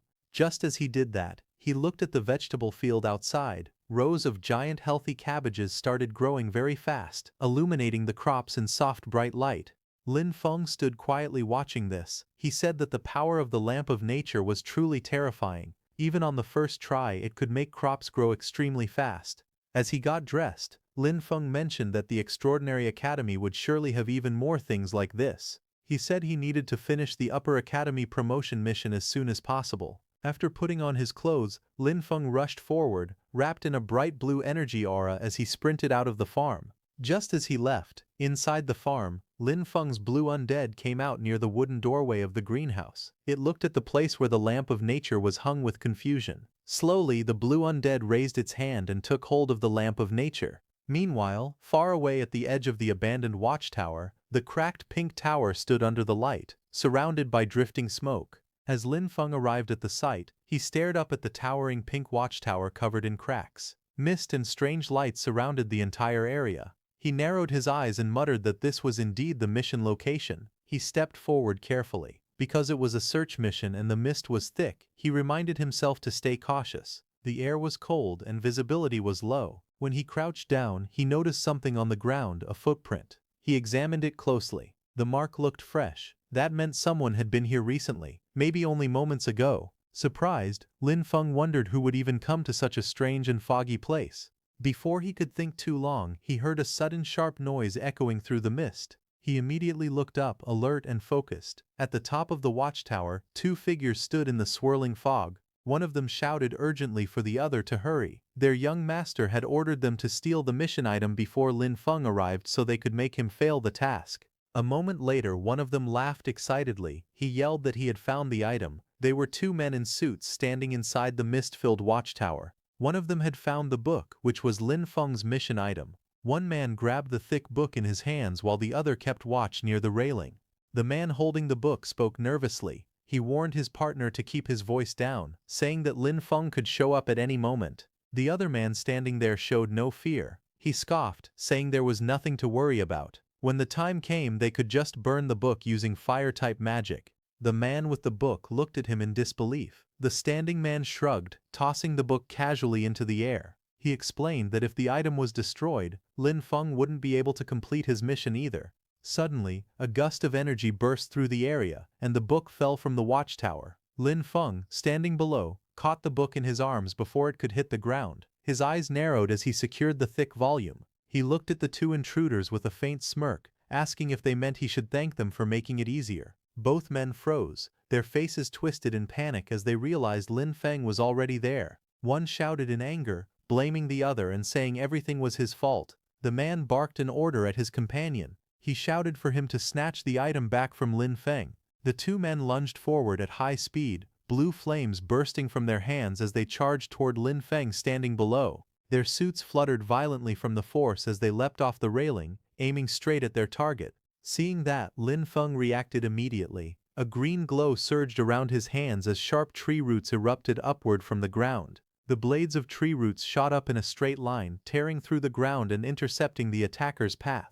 The two suited men lost control mid-air, their bodies spinning helplessly as the tree roots wrapped around them. Lin Feng hung both of them upside down, completely bound by layers of tree roots. Their eyes bulged in shock as they dangled helplessly. Lin Feng stood in front of them with his hands on his hips, looking up at the two trapped men. A calm but dangerous look rested on his face. He told them that they would now give him an explanation. He raised his head slightly as a faint smile formed on his face. The scene then shifted to Lin Feng's quiet farm just outside the city. It was dusk and the soft orange light fell over wooden buildings and greenhouses. The air looked calm, but something strange was happening. Lin Feng tightened his fist in anger, realizing that it was Haru behind all this. As he continued walking, his thoughts raced. He didn't expect to run into that same person again. If things continued like this, his identity would eventually be exposed. He told himself he needed a plan. He had to think of something before it was too late. Just then, he stopped in surprise. His eyes widened at the sight in front of him. Standing near one of the farm structures was his blue undead, wearing a yellow construction helmet. In one hand it held a small red flag. In the other, it gripped the glowing nature lamp. Behind it, Lin Feng's undead bear was pulling a wooden cart full of logs. Several small undead rabbits and lizards crawled around on the ground. They acted like farm animals being guided by the blue humanoid undead, who looked like a supervisor. Lin Feng stood still, staring at the bizarre scene, the sunset reflecting off everything like a dream turning into a nightmare. He rubbed his eyes to see if he was seeing it right. Seeing the scene in front of his eyes, a surprised smile appeared on his face. He muttered to himself with excitement that it was fully automated. Meanwhile, inside Haru's room, the atmosphere was tense. One of Haru's subordinates bowed respectfully and gave his report. He said that they had already sent people to search the watchtower. They didn't find the two missing men, but traces of their mana were discovered at the scene. He explained carefully that there was a high chance the two men were already dead. Before he could say anything more, a loud crash echoed through the room. Haru, shirtless and furious, slammed his fist into the wall. Pieces of the wall crumbled and fell to the floor. His muscles were tense with anger as he shouted at his subordinates. He called them trash, saying none of them could handle even a small problem. The subordinate stood frozen, too afraid to speak. Haru turned, rage burning in his eyes. His jaw tightened. He muttered Lin Feng's name as he clenched his teeth. Haru looked out the window, holding a cigarette between his fingers. Anger slowly rose in his mind as he thought that Lin Feng had actually dared to kill his people. He looked back and gave a direct order. He told his subordinate to contact the people of Shadow Eclipse. He commanded him to offer the highest price possible and buy Lin Feng's life. The subordinate immediately bowed and hurried to follow the order. Haru's expression darkened as he muttered angrily that it must have been Lin Feng who killed Tuka. His killing intent filled the room as he stared ahead, thinking only of revenge. Then some time later, at the Academy Mission Hall, the building stood in the warm sunlight. Inside, a staff member handed folded clothes to Lin Feng. The man congratulated him on officially becoming a member of Sunwheel Academy and wished that he would always walk on the path of seeking truth. Lin Feng smiled as he accepted the uniform. The man told him that these were his new uniform and his new student nameplate. Lin Feng looked happy as he held the clothes. He thought that after the promotion he could earn more credits and get more planting supplies. Later, at the entrance of the level 10 dungeon called Gloom Forest, several people gathered near the glowing portal. Sunlight shone through the trees around them. Lin Feng took out his new nameplate and showed it to verify himself. Then he walked up to the dungeon entrance and spoke to the staff member. He said he wanted to apply for a solo entry into the dungeon. The staff member looked at him and replied that it was no longer possible. Lin Feng was confused. He asked why, saying it had been allowed before. The staff member explained the academy's rules. According to the regulations, to preserve enough promotion resources and opportunities for lower house students, upper house students were no longer allowed to challenge level 10 and other low-level dungeons. Hearing this, Lin Feng froze in shock. Sweat ran down his face as he asked why he couldn't grind dungeons anymore. He said that he had planned to grind a bit more before returning. As he walked away in frustration, the staff member watched him leave and sighed in relief. He thought to himself that if Lin Feng didn't leave soon, the warehouse at this place would have been emptied by him. Lin Feng walked down the path with a troubled expression. He thought seriously about his situation. Without the dungeon, his best way to collect supplies was gone. He wondered what he should do now. Just then, someone approached him and asked if he was the newly promoted junior brother, Lin Feng. It was a tall man with short hair and a cigarette in his mouth who stood in front of him. He introduced himself as Ron and said that he had seen Lin Feng wandering here. He asked Lin Feng if he was unable to find a suitable mission. Ron continued speaking. He said that his squad had accepted a dungeon collection mission, but they were short one person. Lin Feng looked at him and quietly wondered if this man's appearance was a little too coincidental. Ron then wrapped an arm around Lin Feng's shoulder. He asked if Lin Feng was interested in joining them, saying it would help him get used to the difficulty of upper house dungeons. Lin Feng thought about it. He knew he needed credits to exchange for supplies, and he also needed to learn more about Sunwheel Academy's dungeons. He figured that if the mission was only a collection task, it shouldn't be too difficult. After thinking for a moment, Lin Feng nodded and said he would join. Hearing that, Ron smiled and said they should get going, because the others were already waiting at the dungeon entrance. A few minutes later, they arrived at the large tree gate covered in crystals, with a glowing portal in the center. Ron walked with Lin Feng, leading him toward a group of people. Ron introduced the girl and the tall man standing together. He pointed and said the girl was Yubei, who always had a cold expression, and the man was Carter, who always looked sour. Ron then explained their mission. They needed to collect a plant called moonlight grass, which grew deep inside the forest. The task required 10 stalks. He also said that according to the Academy's information, night elves were patrolling the area, so they should avoid fighting and focus on gathering. Finally, with Lin Feng included, the team of 4 stepped together into the glowing dungeon portal. Deep inside the shadow woods, the team walked together under the tall trees. Sunlight slipped through the leaves as they moved quietly. Soon they spotted a tall plant with white bell-shaped flowers. A label appeared beside it, moonlight grass. Ron quickly bent down and pulled out a bunch of the flowers. He smiled and said that this was their mission target, and he didn't expect things to go so smoothly. But suddenly, a loud rushing sound came from ahead. White smoke spread across the forest path near an old stone arch. Moments later, several sharp-winged creatures flew out from the smoke. They were night elf patrol soldiers. The group immediately stopped and got into fighting positions. Ron frowned and warned everyone that a night elf patrol had appeared, and they needed to prepare for battle. The night elf let out a sharp cry as her red eyes glowed brightly. Strange energy rippled around her body as she prepared to attack. Above in the sky, 2 large purple and green spikes shot downward with great force, leaving glowing trails behind them.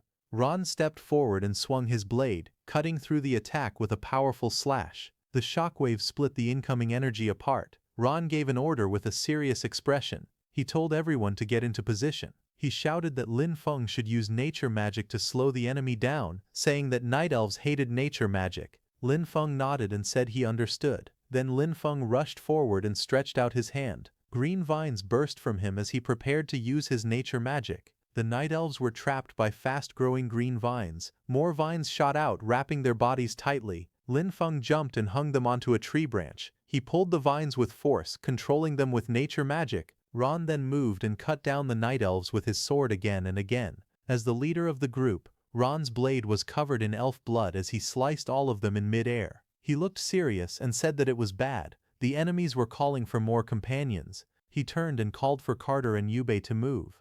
Yubei smiled slightly. She stepped forward and told Carter, "Let's start." Carter nodded and said, "Roger that."